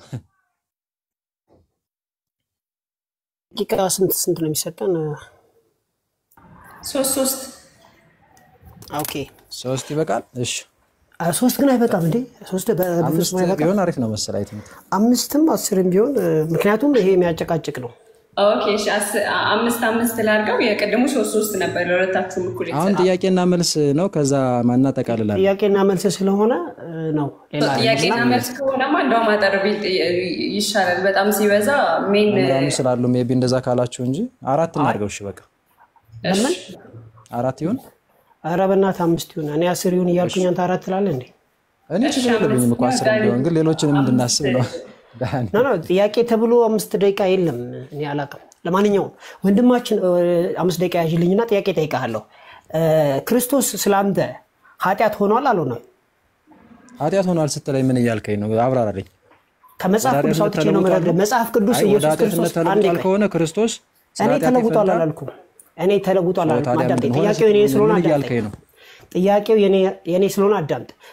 መጽሐፍ ቅዱስ ኢየሱስ ክርስቶስ እኛ በእርሱ ሆነን የእግዚአብሔር ጽድቅ እንሆን ዘንድ ኃጢአት ያላወቀውን እርሱን ኢየሱስን ማለት ነው ስለኛ ኃጢአት አደረገው የሚል ቃል መጽሐፍ ቅዱስ ውስጥ አለ የለም? በነገር ላይ ዳንዬ ክርስቶስ ስለኛ የተጠየቀውን ብቻ መልስ። ምንም አይደለም ርዕሱ። ከርዕስም ወጣለ። የተጠየቀውን መልስ። ምክንያቱም አውርተናል። ስላነሳ ነው። ርዕሱ እሱ አይደለም። አንተ እንደውም የተናገርከው ርዕሱ እሱ አይደለም። ይከረፋል አልክ እኮ። አይ ርዕሱ እሱ አይደለም። ለምን አወራው ስትል ይሄ ይብራራል። ባይዚ ስለኛ በሰላጤታችን ተላልፎ መሰጠቱን ነው እንጂ መናገር ነው እንጂ ክርስቶስ ወደ ኃጢአትነት ተለውጧል የሚል ነገር የለም። አይ ብራዘር ቅድም ይከረፋል ስላልክ መጽሐፍ ቅዱስ ውስጥ አለ ለማለት ነው። ተስማማን? ከተስማማን እናርፋለን እያልኩ ነው ወዳጅ። እኔ አብራራም አልወጣኝም። ይከረፋል ስላልክ ያኛውን እንጨርስና ወደ መጨረሻ ወደዚህኛው ብንሄድ አይሻልም? እሺ ደግሞ በጥምቀት ሞተናል ብለሃል።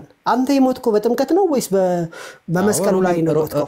ሮሜ ምዕራፍ 6 አንብበው። መስቀል ላይ ነው የሞትከው? አዳምጠኝ ቆይ። መስቀል ላይ ነው የሞትከው ወይስ በጥምቀት ነው የሞትከው? ይኸውልህ ክርስቶስ ስለኔ ሞቷል አይደል? እኔ ደግሞ ከክርስቶስ ጋር የምሞተው ስጠመቅ ነው። ሮሜ ምዕራፍ 6 ከቁጥር 3 ጀምሮ ላንብበው። ስትጠመቅ ነው አብረህ ስትሰቀል ነው የሞትከው?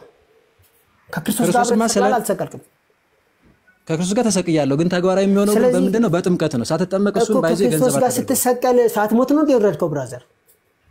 እሱን ተግባራዊ የምታደርገው ልክ ሳታምን እንደማታደርገው እኮ ሳትሞት ነው ወይ የወረድከው እያልኩ ነው። ሳትሞት ነው ወይ መስቀል ላይ የወረድከው ብራዘር? መስቀል ላይ ሞት ነው የወረድከው። ላንብበው መጽሐፍ ነው የሞትከው መስቀል ላይ ነው ወይስ ጥምቀት ውስጥ ነው ብራዘር? የሞትከው መስቀል ላይ ነው ወይስ ኖ የሞትከው መስቀል ላይ ነው? አዳምጠው ልመልስ ከመጽሐፍ ቅዱስ ጥያቄውን ስማ መጀመሪያ። የሞትከው መስቀል ላይ ነው ወይስ ውሃ ውስጥ ነው? እኔ ውሃ አላልኩም። በጥምቀት ከክርስቶስ ጋር ሞቼ ተቀብሬያለሁ። አሮጌውን ሰውነት ቀብሬ አዲሱን የተነሳው ስጠመቅ ነው እያልኩ ነው። የሞትከው ጥያቄውን አዳምጠኝ። የሞትከው መስቀል ላይ ነው ወይስ ጥምቀት ውስጥ ነው? ንገረኝ። ስጠመቅ ነው እያልኩ እኮ ነው። ከክርስቶስ ጋር አብሬ ተሰቅያለሁ ብለህ አብረህ ተሰቅለህ ሳትሞት ነው ያልከው? ያ ግን ይኸውልህ ያ ክርስቶስ ስለኔ ተላልፎ መሰጠቱንና እኔም ደግሞ ከክርስቶስ ጋር አንድ የምሆነው ግን በጥምቀቱ ነው። አምኜ ስማኝ ቆይ አስጨርሰኝ። አምኜ እስካልተጠመቅኩ ድረስ ስማኛ እንዴ አምኜ እስካልተጠመቅኩ ድረስ ከክርስቶስ ጋር ሞቼ ተቀብሬ ልነሳ አልችልም። ስለዚህ ወንድማችን አምኗል። በመስቀል ላይ ነው የሞትኩት ብሏል። ከዚህ በኋላ በጥምቀት ሞቻለሁ። ከባህራችን አንፃር ነው እንደዛ የመለስኩት። ባይዙ አትበል ብራዘር። መጽሐፍ ቅዱስ አብረህ ተሰቅለናል ይላል። ፖለቲካውን ተውና ጥያቄ ጠይቀኝ ዳኒ። እኔ እንደዛ ስለዚህ ከክርስቶስ ጋር ተሰቅለናል ይላል። ከክርስቶስ ጋር ተሰቅለናል። ስለዚህ እዛ ሞተን ወርደን እሱ ግን ተግባራዊ የሚደረገው ምን ሲሆን ነው? ስትጠመቅ ነው። እኔ አልጠየቅኩም። እሱ በተራ ጠይቀኛለች። ችግር የለውም። ኦኬ ሌላው ደግሞ ስለዚህ የሞተም ከኃጢአቱ ጸድቋል ሲል ጥምቀት ላይ የሞተ ሳይሆን መስቀል ላይ የሞተ ነው ከኃጢአቱ የጸደቀው ማለት ነው አይደል? ምን ሞተው በምንድን ነው ይላል? ሞተን ምን መስቀል ላይ ነው። ከሞቱ ጋር አንድ ምን ሆነው በምንድን ነው ይላል? በጥምቀት ነው አይልም? ከክርስቶስ ጋር ተሰቅለናል እኮ። ላንብበው ፕሊስ አስወራይ ዳኒ ላንብበው። እንግዲህ ክርስቶስ በአብ ክብር ከሙታን እንደተነሳ እንዲሁ እኛ በአዲስ ሕይወት እንድንመላለስ ከሞቱ ጋር አንድ እንሆን ዘንድ በጥምቀት ከእርሱ ጋር ተቀበርን አይልም? ስለዚህ ሞተ የምትቀበረው በጥምቀት ነው። ስለዚህ የሞተ ስካሪያቱ ጸርቋል ሲል የምትሞትበት ሳይሆን የምትቀበርበት ነው። ሳትሞት ትቀበራለህ እንዴ? ሞተ እኮ ነው የምትቀበረው። መስቀል ላይ ትሞትና ወርደህ ጥምቀት ላይ ጋር አንድ መሆን ማለት እኮ በነገራችን ላይ ከክርስቶስ ጋር መስቀል ላይ ነው የምትሞተው ብራዘር። መስቀል ላይ ነው የምትሞተው። እንዴት ነው? አሁን አብራሪ ነህ ጠያቂ ነህ? እኔ እኮ ግራ ተጋባሁ ዳኒ።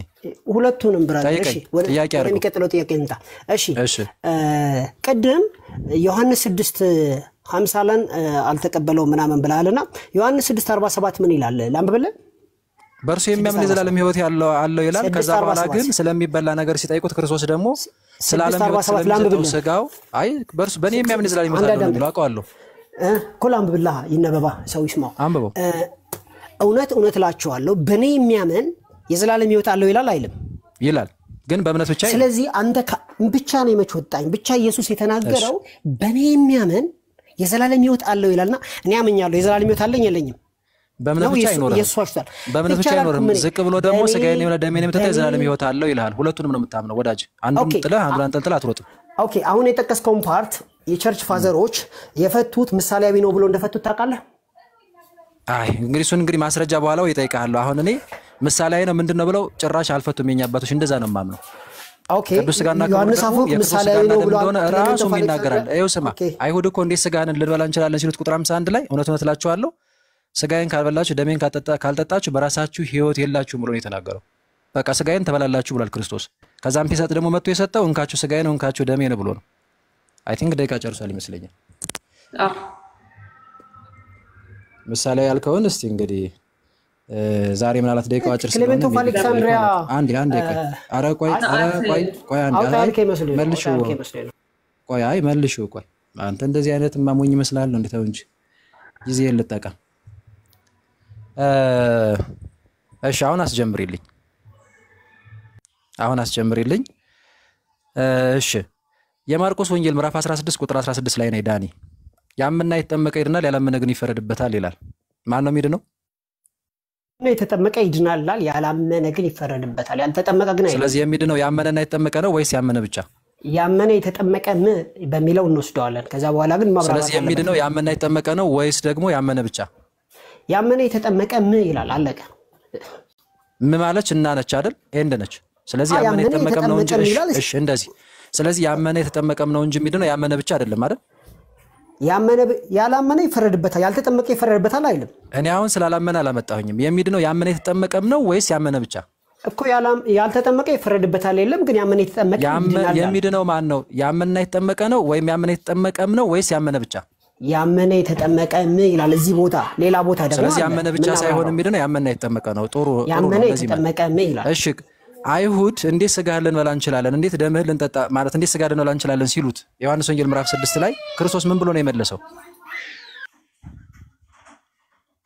ገምልኝ ሶሪ አይሁድ እንዴት የዚህን ሰው ስጋ ልንበላ እንችላለን ብለው ሲያንጎራጉሩ ሲከራከሩ ክርስቶስ ምን ብሎ ነው የመለሰው እውነተኛ መብል ነው ደሜም እውነተኛ መጠጥ ነው የሚለውን እውነት እላችኋለሁ የሰው ልጅ ስጋ ካልበላችሁ ደሙንም ካልጠጣችሁ በራሳችሁ ሕይወት የላችሁም ይላል አይልም ይላል ግን አፈታቱ ላይ ሲምቦሊክ ነው ብያለሁ ምሳሌያዊ ነው ብያለሁ ሲምቦሊክ ማለት ስጋዬና ደሜ ሲል ክርስቶስ የስጋዬ ምሳሌና የደሜ ምሳሌ እያለ ነው ኤግዛክትሊ ኦገስቲን እንደዛ ብሏል ክሌሜንቶ አሌክሳንድሪያ ብሏል ስጋዬና ደሜ ማለቱ የስጋዬና የደሜ ምሳሌ ማለቱ ነው ኦኬ እንለፈው እሺ እንለፈው አንድ ጎበዝ ቀርቦ ወደ ዘላለም ሕይወት እንድቀርብ ምን ላድርግ ብሎ ለጠየቀው በማቴዎስ ወንጌል ምዕራፍ 19 ቁጥር 16 ክርስቶስ ሲመልስ ምን ብሎ ነው የመለሰለት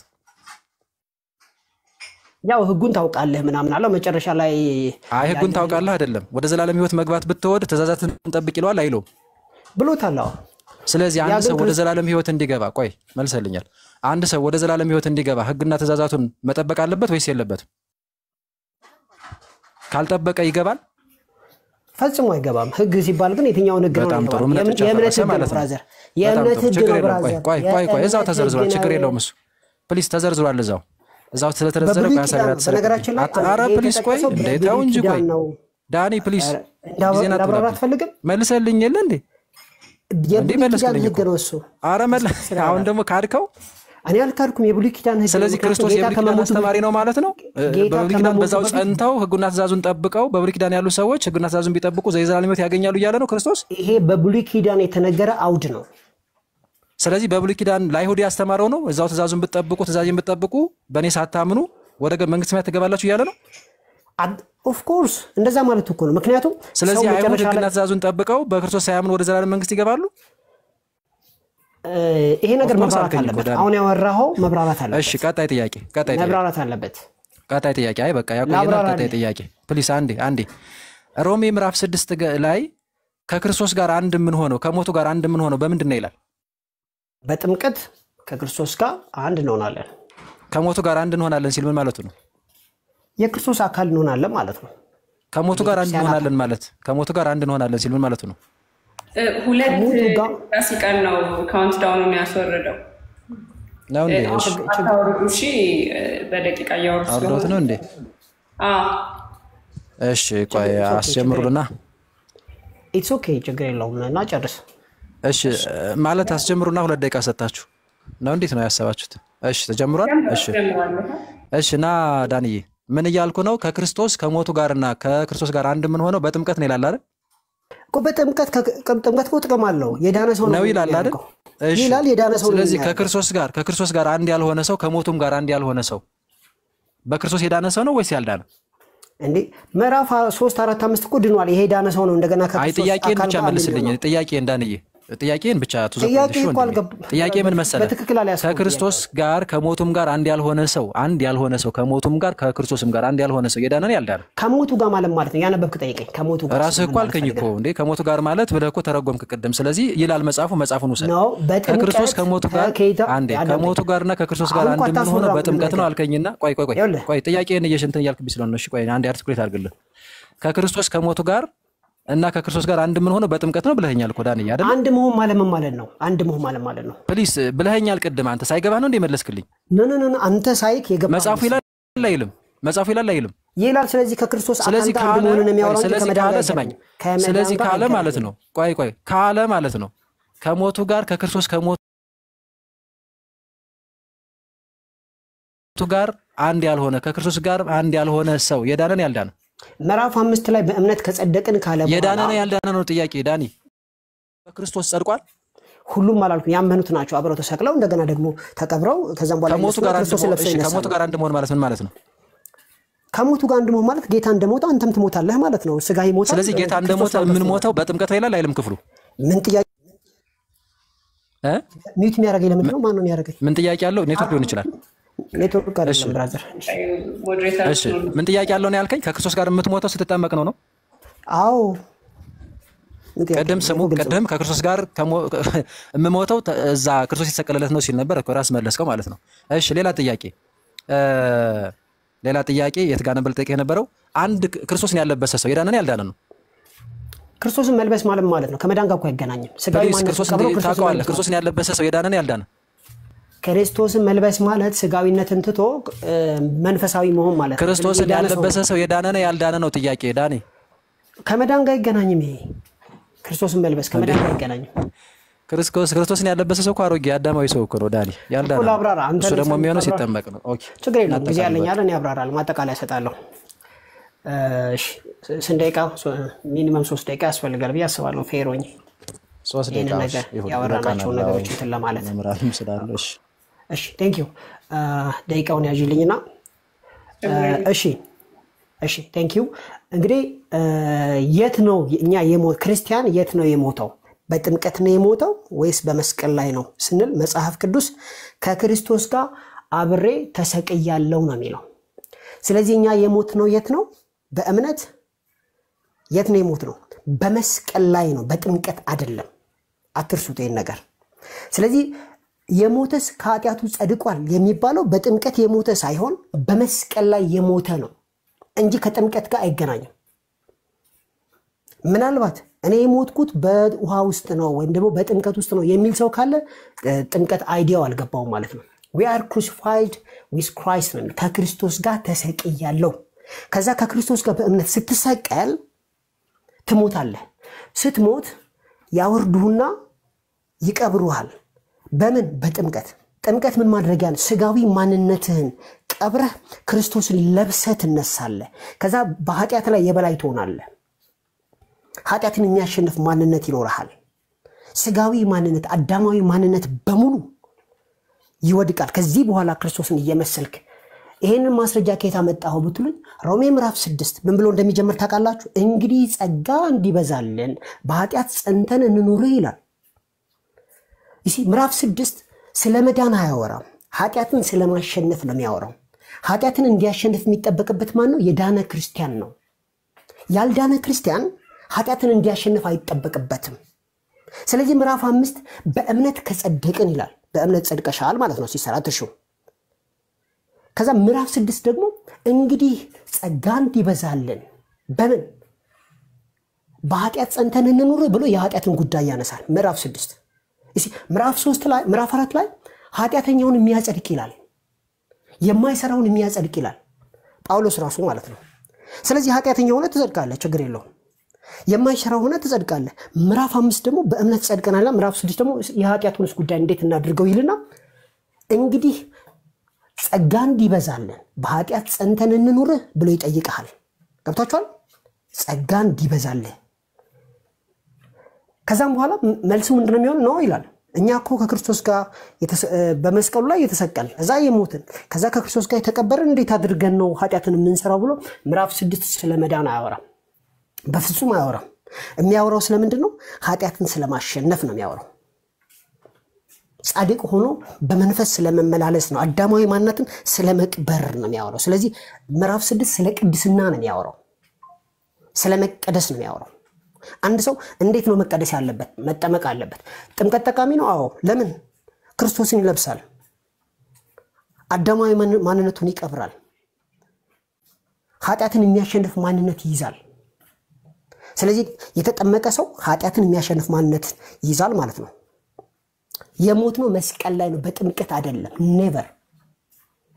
ታንክ ዩ። እሺ ደቂቃውን አስጨምሪው። እኔን ያሳጠርኩት። አዎ ጥሩ። እሺ ደቂቃውን ማስጨመር ትችያለሽ። በጣም ባጭሩ ለመግለጽ ያህል እንግዲህ ዳኒ ለምሳሌ ከመነሻው ማርቆስ 16:16 ነበር የጠየቅኩት እና ያመነ የተጠመቀም ይድናል የሚለውን እንደምንም ብሎም ቢሆን ሊቀበለው ሞክሯል፣ ግን አላመነም። አሁንም ቃሉ እንደሚል ገብቶታል፣ ግን ማመን ግን ከብዶታል። ፕሮቴስታንት ወንድሞቻችን ቃሉን ተቀበሉ ነው የምንላቸው። ክርስቶስ ያመነ የተጠመቀ ነው የሚድነው ካለ አንተ እዚህ ጋር መተህ አይ ምንድነውማ በእምነት ብቻ ነው ማለት አትችልም። ስለዚህ እምነት ብቻ ገደል ገባ ማለት ነው ዛሬ በዳኒ እንትን ምላሽ። ምክንያቱም ያመና የተጠመቀም ነው እንጂ የሚድነው በእምነት ብቻ ሰው አይድንም ብሎ ስለሆነ እንዛ ስለሆነ የጠየቁት ማለት ነው። ከዛ ውጭ ግን የማቴዎስ ወንጌል ምዕራፍ 19 ቁጥር 16ን ስጠይቀው አንድ ሰው ወደ ጌታ ቀርቦ የዘላለምን ሕይወት እንዳገኝ ሕይወት ሰጪውን ክርስቶስን የጠየቀው ተመልከቱ። የዘላለም ሕይወት እንዳገኝ ምን ላድርግ ብሎ ለጠየቀው ጥያቄ ምን ምላሽ ነበር ጌታ የሰጠው? ስለው ትእዛዛትን ጠብቅ ነው ያለው አለኝ። ስለዚህ አንድ ሰው ትእዛዛቱን ሳይጠብቅ ወደ እግዚአብሔር መንግስት አይገባም አይደል ስለው አዎ አለ። ቆይቶ ግን ደግሞ እንደገና ደግሞ ትዝ ሲለው ሐሳቡን ቀየረና ይሄ እኮ በብሉይ ኪዳን ነገር የሆነ ነገር ነው አለ።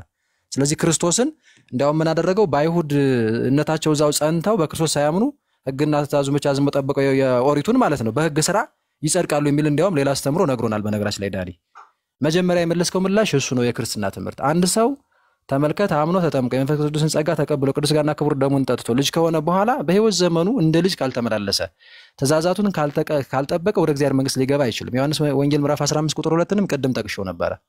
ፍሬ የማያፈራውን በእኔ ያለውን ቅርንጫፍ አባቴ ያስወግደዋል ነው ያለው። አዮ መጀመሪያ እኮ ቅርንጫፍ እኮ ነው፣ በክርስቶስ ያለ እኮ ነው። ቅርንጫፍ ሆኖ በክርስቶስ እያለ ሆኖ ግን ፍሬ ካላፈራ ግን ይወገዳል፣ መዳን ያጠዋል፣ ይሞታል ማለት ነው። ከዚህ ውጭ ግን ዮሐንስ ወንጌል ምዕራፍ 6 ቁጥር 51 እስከ 53 ስንመለከት ቁጥር 47 ላይ በእኔ የሚያምን የዘላለም ሕይወት አለው ይላል። አዎ ይላል። እንዴ ወደ ቅዱስ ሥጋና ክቡር ደግሞ ወደ ጥምቀት ስንመጣ እኮ ሳናምን እኮ አይደለም። መጀመሪያ እኮ ሰው ማመን አለበት። እነዚህ ሰዎች ያመኑ ስላልነበሩ ደጋግሞ አይሁድን በእኔ የሚያምን የዘላለም ሕይወት አለው ብሎ ሲነግራቸው ቆየና አባቶቻችን በምድረ በዳ መና ከሰማይ ወርዶ እነሱ በልተዋል በሙሴ ማለት ነው። እናንተ ምን የተለየ ነገር ታደርጋለህ ሲሉት ክርስቶስ በዛው ስለ ቅዱስ ሥጋና ክቡር ደግሞ ከሰማይ የወረደ እንጀራ እኔ ነኝ፣ ስለ ዓለም ሕይወት የምሰጠው እንጀራ ሥጋዬ ነው ብሎ ተናገረ። ያኔ ተከራከሩ። ከዛ ለተከራከሩት ወይም ለጠየቁት ጥያቄ ሲከራከሩ ክርስቶስ ሲመልስ እውነት እላችኋለሁ የኔን ሥጋ ካልበላችሁ ደሜንም ካልጠጣችሁ በራሳችሁ ሕይወት የላችሁም ነው ያላችሁ። ዮሐንስ ወንጌል ምዕራፍ 6 ቁጥር 51 መመልከት ይቻላል። ደጋግሞ ሥጋዬን የሚበላ ደሜንም የሚጠጣ የዘላለም ሕይወት አለው ይላል። ስለዚህ ክርስቶስ በእኔ የሚያምን የዘላለም ሕይወት አለው ሲል አሜን እንላለን፣ እምነትን እንዛለን። ያመነ የተጠመቀ ይድናል ሲለን ጥምቀትን እንዛለን። እዚህ ጋር እምነትን ቅድም ስለያዝ ሥጋዬን የሚበላ ደሜን የሚጠጣ የዘላለም ሕይወት አለው ሲለንም እንዛለን። ትእዛዜን ጠብቁ ሲል እሱንም አሜን ብለን ነው የምንቀበለው። አንዱን ጥለን አንዱን አንጠልጥለን አንሄድም። በመጽሐፍ ቅዱስ እምነት ብቻ ነው ለመዳን ለመጽደቅ የሚል አንድም ቦታ አይገኝም በነገራችን ላይ። ነገር ግን እውነት ነው። አሁን ለምሳሌ በእምነት እንደምንጸድቅ ይላል። ግን በእምነት እንደምንጸድቅ ማለት ግን በእምነት ብቻ እንጸድቃለን ማለት አይደለም።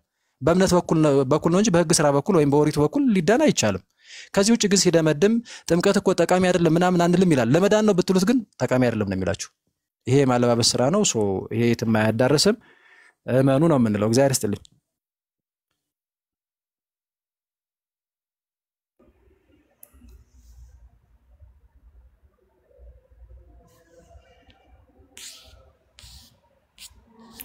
ላስጀምረው ወይስ ሁለታችን? ምናልባት ያሉት ሀሳብ መስጠት ይችላሉ በተነሳው ነገር ላይ እኛ ስንቸኩል ምናምን የተሳትነውም ካለ ምናልባት ማረም ይቻላል። ያቆን ዳዊትም አሉ ይቀጥሉ። ምናልባት እኔ ስብሰባ ልገባ ነውና እዚህ ላይ በተነሱት ሐሳቦች አንዳንድ ነገሮች ልበል። ይቅርታ ሌሎች መምህራንም አላችሁ ሁላችሁም ሰላም ብያለሁ። ግን መጀመሪያ ዳኒ መጀመሪያ ሰላም ብያለሁ ዳኒ ካገኘው ብዙ ጊዜ ሆኖኛልና በዚህ አጋጣሚ ሰላም ብያለሁ እንትን ሰው የራይቸስነስ or being righteous or እነዚህ ኮንሰፕቶች አንደርስታንድ የምናደርገው በተለይ ሮሜ ላይ ብዙ እነዚህ ሐሳቦች እነሳሉና in the imagery of a courtroom now.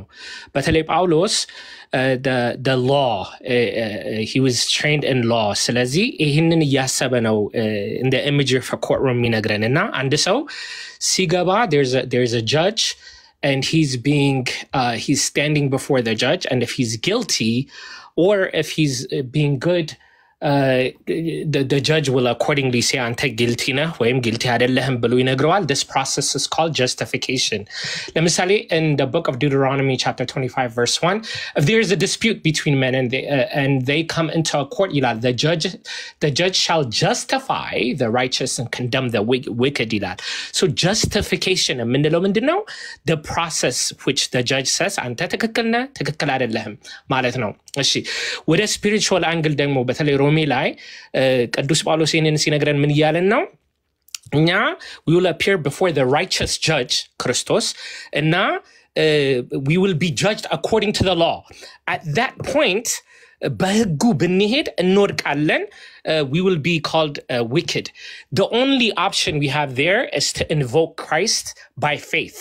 እዚህ ጋር መለስበታለሁ እንዴ ባንተ አምኛለሁ ስንል justification by faith የምንለው ለዚህ ነው. So even though we deserve hell and damnation, the process of that we're called we've been made right according to the judge. Righteousness ማለት ደግሞ according to the judge you have been made right ማለት ነው.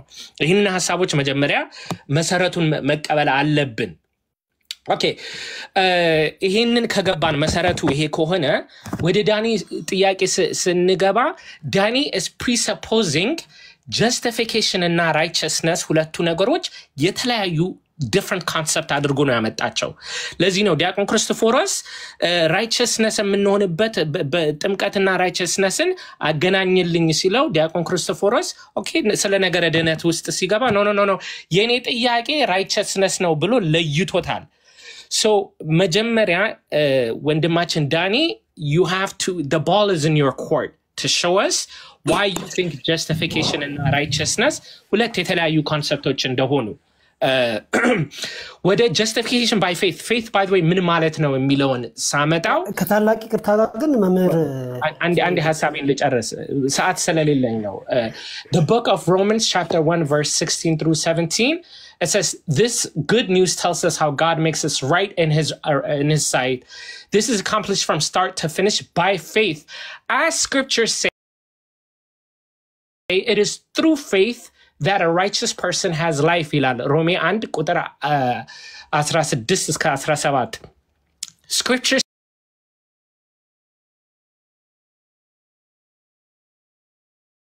says they trust in themselves and their lives are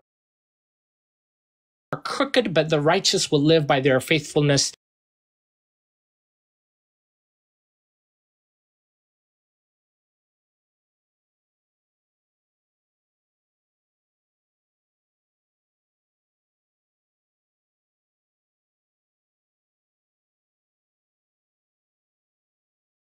Method that he uses ብሎ ማመንም ሪኳየር ያደርጋል ማለት ነው።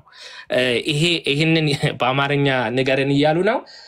I do have to go በጣም ይቅርታ ስብሰባ ስላለብኝ ነው። I know like ሐሳብ ሰጥቶ መውጣት ተገቢ አይደለም። I'll try to come back as soon as possible ዳኒ እና ጥያቄም ካለ ጥያቄው ግን አልተመለሰም በደንብ አልተመለሰም። አይ ሚን በሚገርም መልኩ በሚያሳዝን መልኩ ጭምር። እሺ በኋላ አንድ ቦታ ላይ ሰው በጥምቀት ጀስቲፋይድ ሆኗል የሚል ራይቸስ ሆኗል የሚል የለም። ይህንን መናገር ነበር በዳግም። Yeah, my point is you're separating it. በኋላ መለሳለሁ. I promise. አለ ነገሩን ችግር የለውም። የቱ ጋር አንድ ሰው ራይቸስ እንደሆነ በጥምቀት ጀስቲፋይድ እንደሆነ በጥምቀት ይነገራል። ሰላም በረከት እንዴት ነው? ደህና ስትልን ሰላም ናችሁ? ነው አሚን ፈቅረሽልኛል? ሰላም መምህር። ሰላም ዳኒ። ጀስቲፊኬሽን ምንድነው? ጽድቅ ምንድነው? መጀመሪያ እስኪ ጽድቅ ምን እንደሆነ እንነጋገር። ጀስቲፋይድ ማለት በእግዚአብሔር ፊት ትክክል መሆን ማለት ሲሆን ራይቸስነስ ማለት ደግሞ ፋይናል እንትን ማለት ነው። ቨርዲክት አይደለም። ጀስቲፊኬሽን ኢዝ አ ቨርዲክት፣ ምንም ኃጢአት የለበትም ማለት ነው። ቨርዲክት ነው። ነገራችን ላይ ጀስቲፊኬሽን እና ራይቸስነስ ሁለት የግሪክ ቃል ነው እንዴ? ቃሉ አንድ ነው አይደል? ግሪክ በእንግሊዝኛው ነው ሪሌትድ ተርሞች ናቸው ነው እስከማውቀው ድረስ። ኖ አይ መጽሐፍ ቅዱስ አዲስ ኪዳን በግሪክ ነው የተጻፈው። ሁለት ጀስቲፊኬሽን እና ራይቸስነስ የሚል ሁለት የግሪክ ቃል አለ። ቼክ ማድረግ ይኖርብኛል። ጥያቄው እርግጠኛው እንጂ እነግራለሁ። ችግር የለውም። በጥምቀት ሰው ጀስቲፋይድ የሚሆንበት ሁኔታ አለ። እሺ ወደሱ እንምጣ። ግን ጀስቲፊኬሽን ምንድነው? ራይት መሆን ማለት ምን ማለት ነው? በእግዚአብሔር ፊት ያለ ነቀፋ መሆን፣ ትክክል መሆን ማለት ነው። ስለዚህ ሰው በጥምቀት በእግዚአብሔር ፊት ያለ ነቀፋ የሆነበትን ቦታ ካለ አሳዩን። እሺ ስርየተ ኃጢአት ጀስቲፊኬሽን ነው አይደለም? በትራንስቲቪቲ ይቻላል። እንዲህ ነው እንዴ በሚል የሆነ ሲስተማቲክ ቴዎሎጂ በመስራት ይቻላል። ከዛ በተረፈ ግን መጽሐፍ ቅዱስ ሰዎች በጥምቀት ጸደቁ የሚል ኃጢአት ጀስቲፊኬሽን ነው አይደለም? ኃጢአቱ ተሰርየዋል ማለት ኃጢአት የለበትም ማለት ሲሆን ጀስቲፋይድ ማለት ግን ፋይናል ቨርዲክት ነው እኮ። እንደ ቅዱስ ጳውሎስም እኮ ሮሜ 3 ላይ የእግዚአብሔር ጽድቅ ተገልጧል ይልና እሱ ኃጢአትን ስለመተው ነው የሚል አይደል? ጽድቁ ያ ግን ጥያቄ በጣም መሰረት ያለው ስለሆነ ራሷን ብትነካ በዙሪያ በመሄድ የእግዚአብሔር ጽድቅ ማለት ዲፋይን ያደርገዋል። ሮሜ 3 ላይ የተገለጠው የእግዚአብሔር ጽድቅ ኃጢአትን ስለመተው ነው የሚለው አይደል? ሙሉ በሙሉ አይገልጸውም። ይሄ ቋንቋ በመናወራው ሙሉ በሙሉ ሳይሆን ሙሉ በሙሉ ልክ ነው። በአንድ ጥቅስ ሁሉም ነገር አይገለጥም። ግን የእግዚአብሔር ጽድቅ ማለት ኃጢአትን መተው ነው አይደለም? የእግዚአብሔር ጽድቅ ማለት አንደኛ ራሱ ክርስቶስ ነው ማለት እችላለሁ። አንደኛ፣ ሁለተኛ ለሰው የሚሰጠው ፋይናል ቨርዲክት ነው። በቃ ምንም ችግር የለበት፣ ምንም ኃጢአት የለበት፣ የሚወቀስበት የለበት ማለት ነው። ስለዚህ ይሄ ነገር የኃጢአት ስርየት ጀስቲፊኬሽን ነው አይደል? መልሱ አሁን እንዳልኩት ነው ማለት በጣም ለጥጠነው ወስደን ካልሆነ በስተቀር የኃጢአት ስርየት ነው። አንድ ሰው የሚወቀስበት የሚከሰስበት የለም ማለት ነው። ቅዱስ ጳውሎስ እኮ የእግዚአብሔር ጽድቅ ያለ ሕግ ተገልጧል ይልና ሮሜ 3 ላይ ይሄ የተገለጠውን የእግዚአብሔር ጽድቅ ሲያብራራው ኃጢአትን ስለመተው ነው ይሄም ብሎ የኃጢአት ስርየት እንደሆነ ይናገራል እኮ። አንድ ሰው ኃጢአቱ ከተሰረየለት ጀስቲፋይድ ነው፣ ኔክስት ስቴፕ ነው። እሺ ስለዚህ ጥምቀት ለስርየት ኃጢአት ነው አይደለም? ጥምቀት ሲጀመር ለኃጢአት ስርየት አይደለም።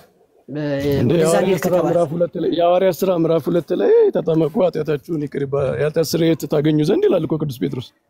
እኮ ከጥምቀቱ ጋር ነው የሚያያዘው ወይስ ከንስሐ መግባቱ ጋር ነው የሚያያዘው? እንዴ ከምን ጋር ነው? ዲስከሽን ውስጥ ልንገባ ነው። ዋናውን ፖይንት ያነሳሁትን እንተሳነል።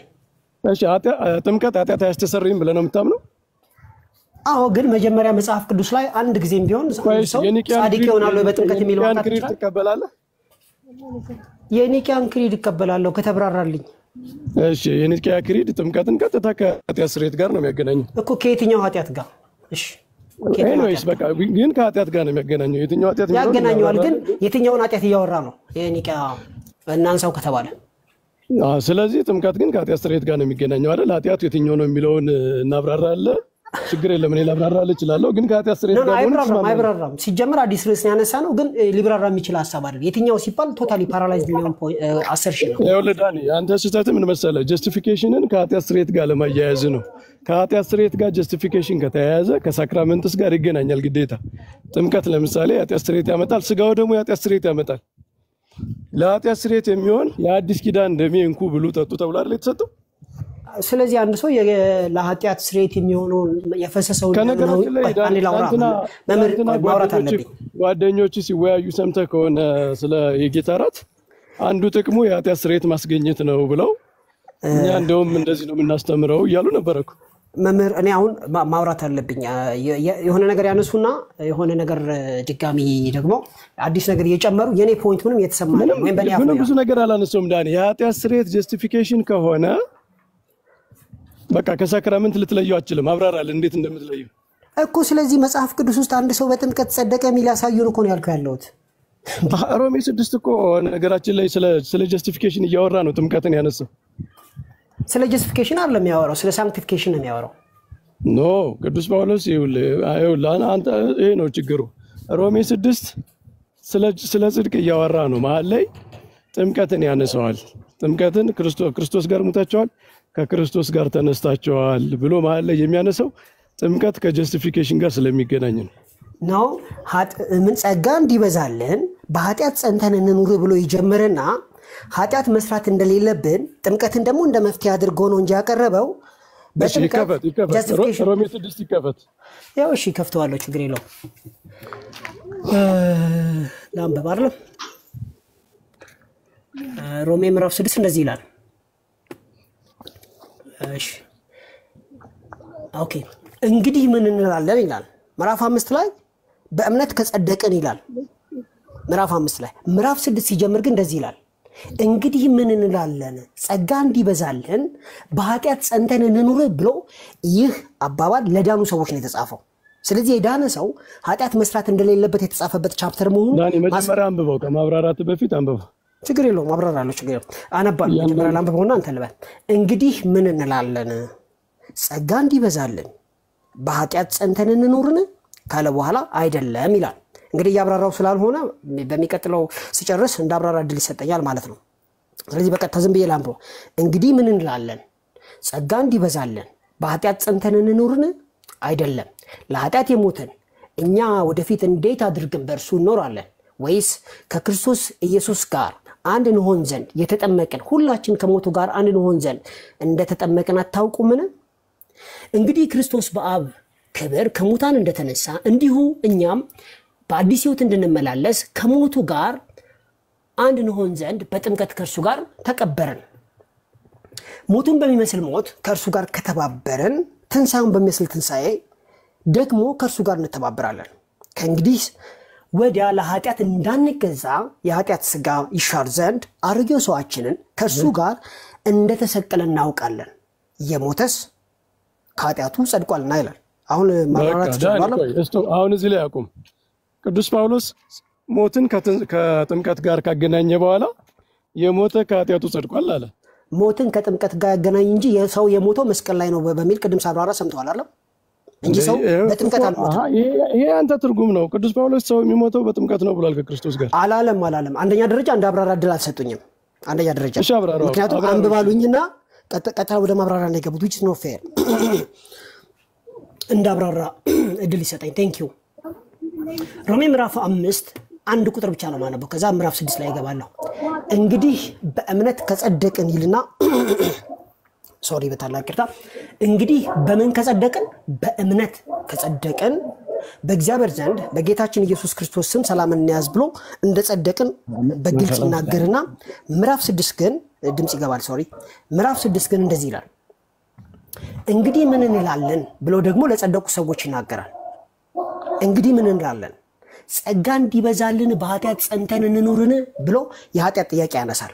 የመዳን ጥያቄ አይደለም ያነሳው አይደለም ይላል። ለኃጢአት የሞተን አሁንም ስለ ኃጢአት ነው የሚያነሳው። እኛ ወደፊት እንዴት አድርገን በእርሱ እንኖራለን ብሎ በኃጢአት መኖር እንደሌለብን ያሳየናል። ወይስ ከክርስቶስ ኢየሱስ ጋር አንድ እንሆን ዘንድ የተጠመቀን ሁላችን ከሞቱ ጋር አንድ እንሆን ዘንድ እንደተጠመቀን አታውቁምን ይልና ከክርስቶስ ጋር አንድ ይሄንን አብራራው። እሺ ምን አብራራው? ከክርስቶስ ጋር የተጠመቅን ሁላችን ከሞቱ ጋር ተባብረናል የሚለው ይሄ እኮ በጥምቀቱ ሞት ነው እኮ አይልም። የሞት ነው ከክርስቶስ ጋር ተሰቅያለሁ ማለት እኮ ያ ሰው ከክርስቶስ ጋር ተሰቀለ ማለትና ዛ ሞተ ነው እንጂ ሳይሞት መቼም ተቀበረ አይደለም። ከክርስቶስ ጋር በጥምቀት ተባብረናል ሞተናል ምን ማለት ነው? እንግዲህ ከክርስቶስ ኢየሱስ ጋር አንድ እንሆን ዘንድ የተጠመቀን ከክርስቶስ ጋር አንድ እንድንሆን መጠመቃችንን ካሳየ በኋላ ሁላችን ከሞቱ ጋር አንድ እንሆን ዘንድ እንደተጠመቅን አናውቅምን ይላል እንጂ በጥምቀት ሞትን አይልም። ምን ማለት ነው? አብራራው። ምንድነው ታዲያ? ምንድነው እያለ ያለ?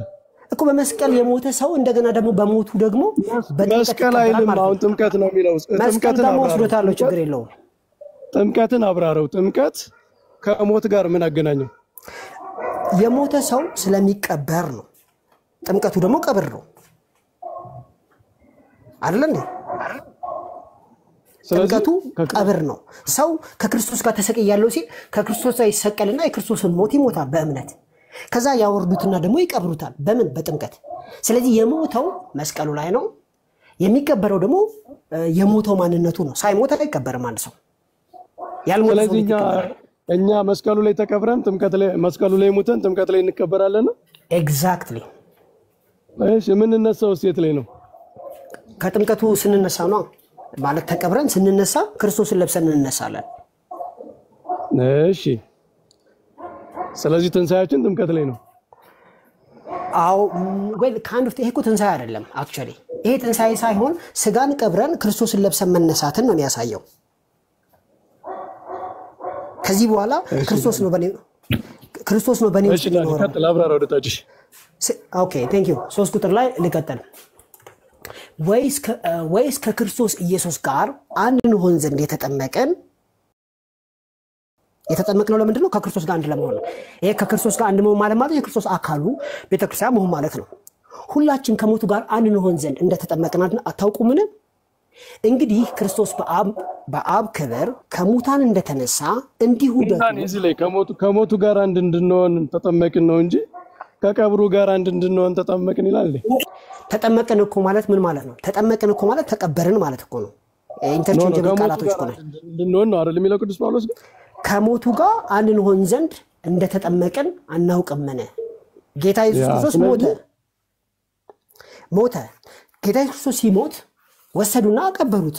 እኛም ደግሞ ከክርስቶስ ጋር በመስቀል ከተሰቀልን ከሞትን በኋላ አብረን ደግሞ ከጌታ ጋር እንቀበራለን። ስለዚህ ክርስቶስ የሰራውን በመስራት ከክርስቶስ ጋር አንድ ሆነናል ማለት ነው በሞቱ። ስለዚህ ጥምቀት ከሞቱ ጋር አንድ ያደርጋል አይደል? ከመቀበሩ ጋር ብቻ ሳይሆን ከሞቱም ጋር አንድ ያደርጋል። አዳይንዶ በዘደ ያደርገናል። ለዚህ እኮ ነው ስለ ቅድስና ነው የሚያወራው ያልኩ ያለሁት። እሺ ስለዚህ ከቀብር ጋር ብቻ አትበል ብዬ ነው። ከሞት ጋር ነው የሚለው ጳውሎስ እኮ። ከሞቱ ጋር ጌታ ኢየሱስ ክርስቶስ ከሞተ በኋላ እኮ ተቀበረ አይደል እንዴ? ያንን ቀብር ነው እኛ የምናደርገው። ከቀብሩ ጋር ብቻ አይደለም ከሞቱም ጋር ነው የሚያስተባብረው ነው። የሞት ነው ግን መስቀል ላይ ነው፣ ጥምቀት ላይ አይደለም። እሱ በመስቀል ላይ የሞትነውን ክርስቶስ የሞተውን ሞት በመስቀል ላይ በጥምቀት እንከፈለዋለን አንከፈለውም? በመስቀል ላይ እንሞታለን። ስለዚህ ሞቱን ተካፈልን። ወርደን ደግሞ እንቀበራለን። አንተ በመስቀል ላይ የለም። አሁን አንተ በጥምቀት ነው የምትተባበረው አይደል? በመስቀሉ የምተባበራለሁ፣ በጥምቀቱ የምተባበራለሁ። በአንዱ ብቻ አይደለም፣ በሁለቱም ነው የምተባበረው። ስለዚህ በመስቀሉ በጥምቀት ከሞቱ ጋር ትተባበራለህ። በጥምቀቱ የምተባበራለሁ፣ በስቅለቱ የምተባበራለሁ። አይ አም ክሩሲፋይድ ዊዝ ክራይስት ይላል እኮ፣ ከክርስቶስ ጋር ተሰቅያለሁ ይላል። እሺ ስለዚህ ሞቱና ከትንሳኤው ጋር የምትተባበረው በጥምቀት ነው። እሺ ወደ ታች ዝቅ ብለህ የሞተ ከኃጢአት ጸድቋልና የሚለውን አብራሩ። የሞተ ሰው የት ነው የሞተው? ጥምቀት ውስጥ አይደለም፣ መስቀሉ ላይ ነው የሞተው። ያ ሰው በኃጢአቱ አይጠየቅም። ስለዚህ ከኃጢአቱ ጸድቋል ማለት ነው። መስቀሉ ላይ ነው የሞተው ይላል። ጥምቀት ላይ ነው የሞተው እኮ ነው የሚለው። እሱ ሌላ ቦታ ላይ መውሰድ እንችላለን። ለአብራራ እኮ ስል መሀል እየገቡልኝ ነው የገቡብኝ ነው። ለምን መስቀሉ ጋር ትሄዳለህ? ስለ ጥምቀት እየተወራ መስቀል ጋር ለምን ትሄዳለህ? ባይ ዘ ዌይ ሮሜ ምዕራፍ 6 ስለ ስቅለት ነው የሚያወራው፣ ስለ ጥምቀት ብቻ አይደለም። ከእንግዲህ ወዲያ ለኃጢአት እንዳንገዛ ይላል። ኃጢአት ብያለው ቅድም። የኃጢአት ስጋ ይሻር ዘንድ አሮጌው ሰዋችን ከእርሱ ጋር እንደተሰቀለ እንደተጠመቀ አይደለም፣ እንደተሰቀለ። መሰቀል ነው የሚገለን፣ መቀበር አይደለም የሚገለን። እንደተሰቀለ እናውቃለን። የሞተስ ከኃጢአቱ ጸድቋል። ስለዚህ መጽደቃችን ከመሰቀላችን ጋር የተያያዘ ነው እንጂ ከመቀበራችን ከጥምቀቱ ጋር አይደለም። አንተ ነህ ዳኒ እየለያየው ያለ እኮ አንተ ነህ። እኛ እኮ ጥምቀትን ሲጀመር ከክርስቶስ መስቀል አንለየውም።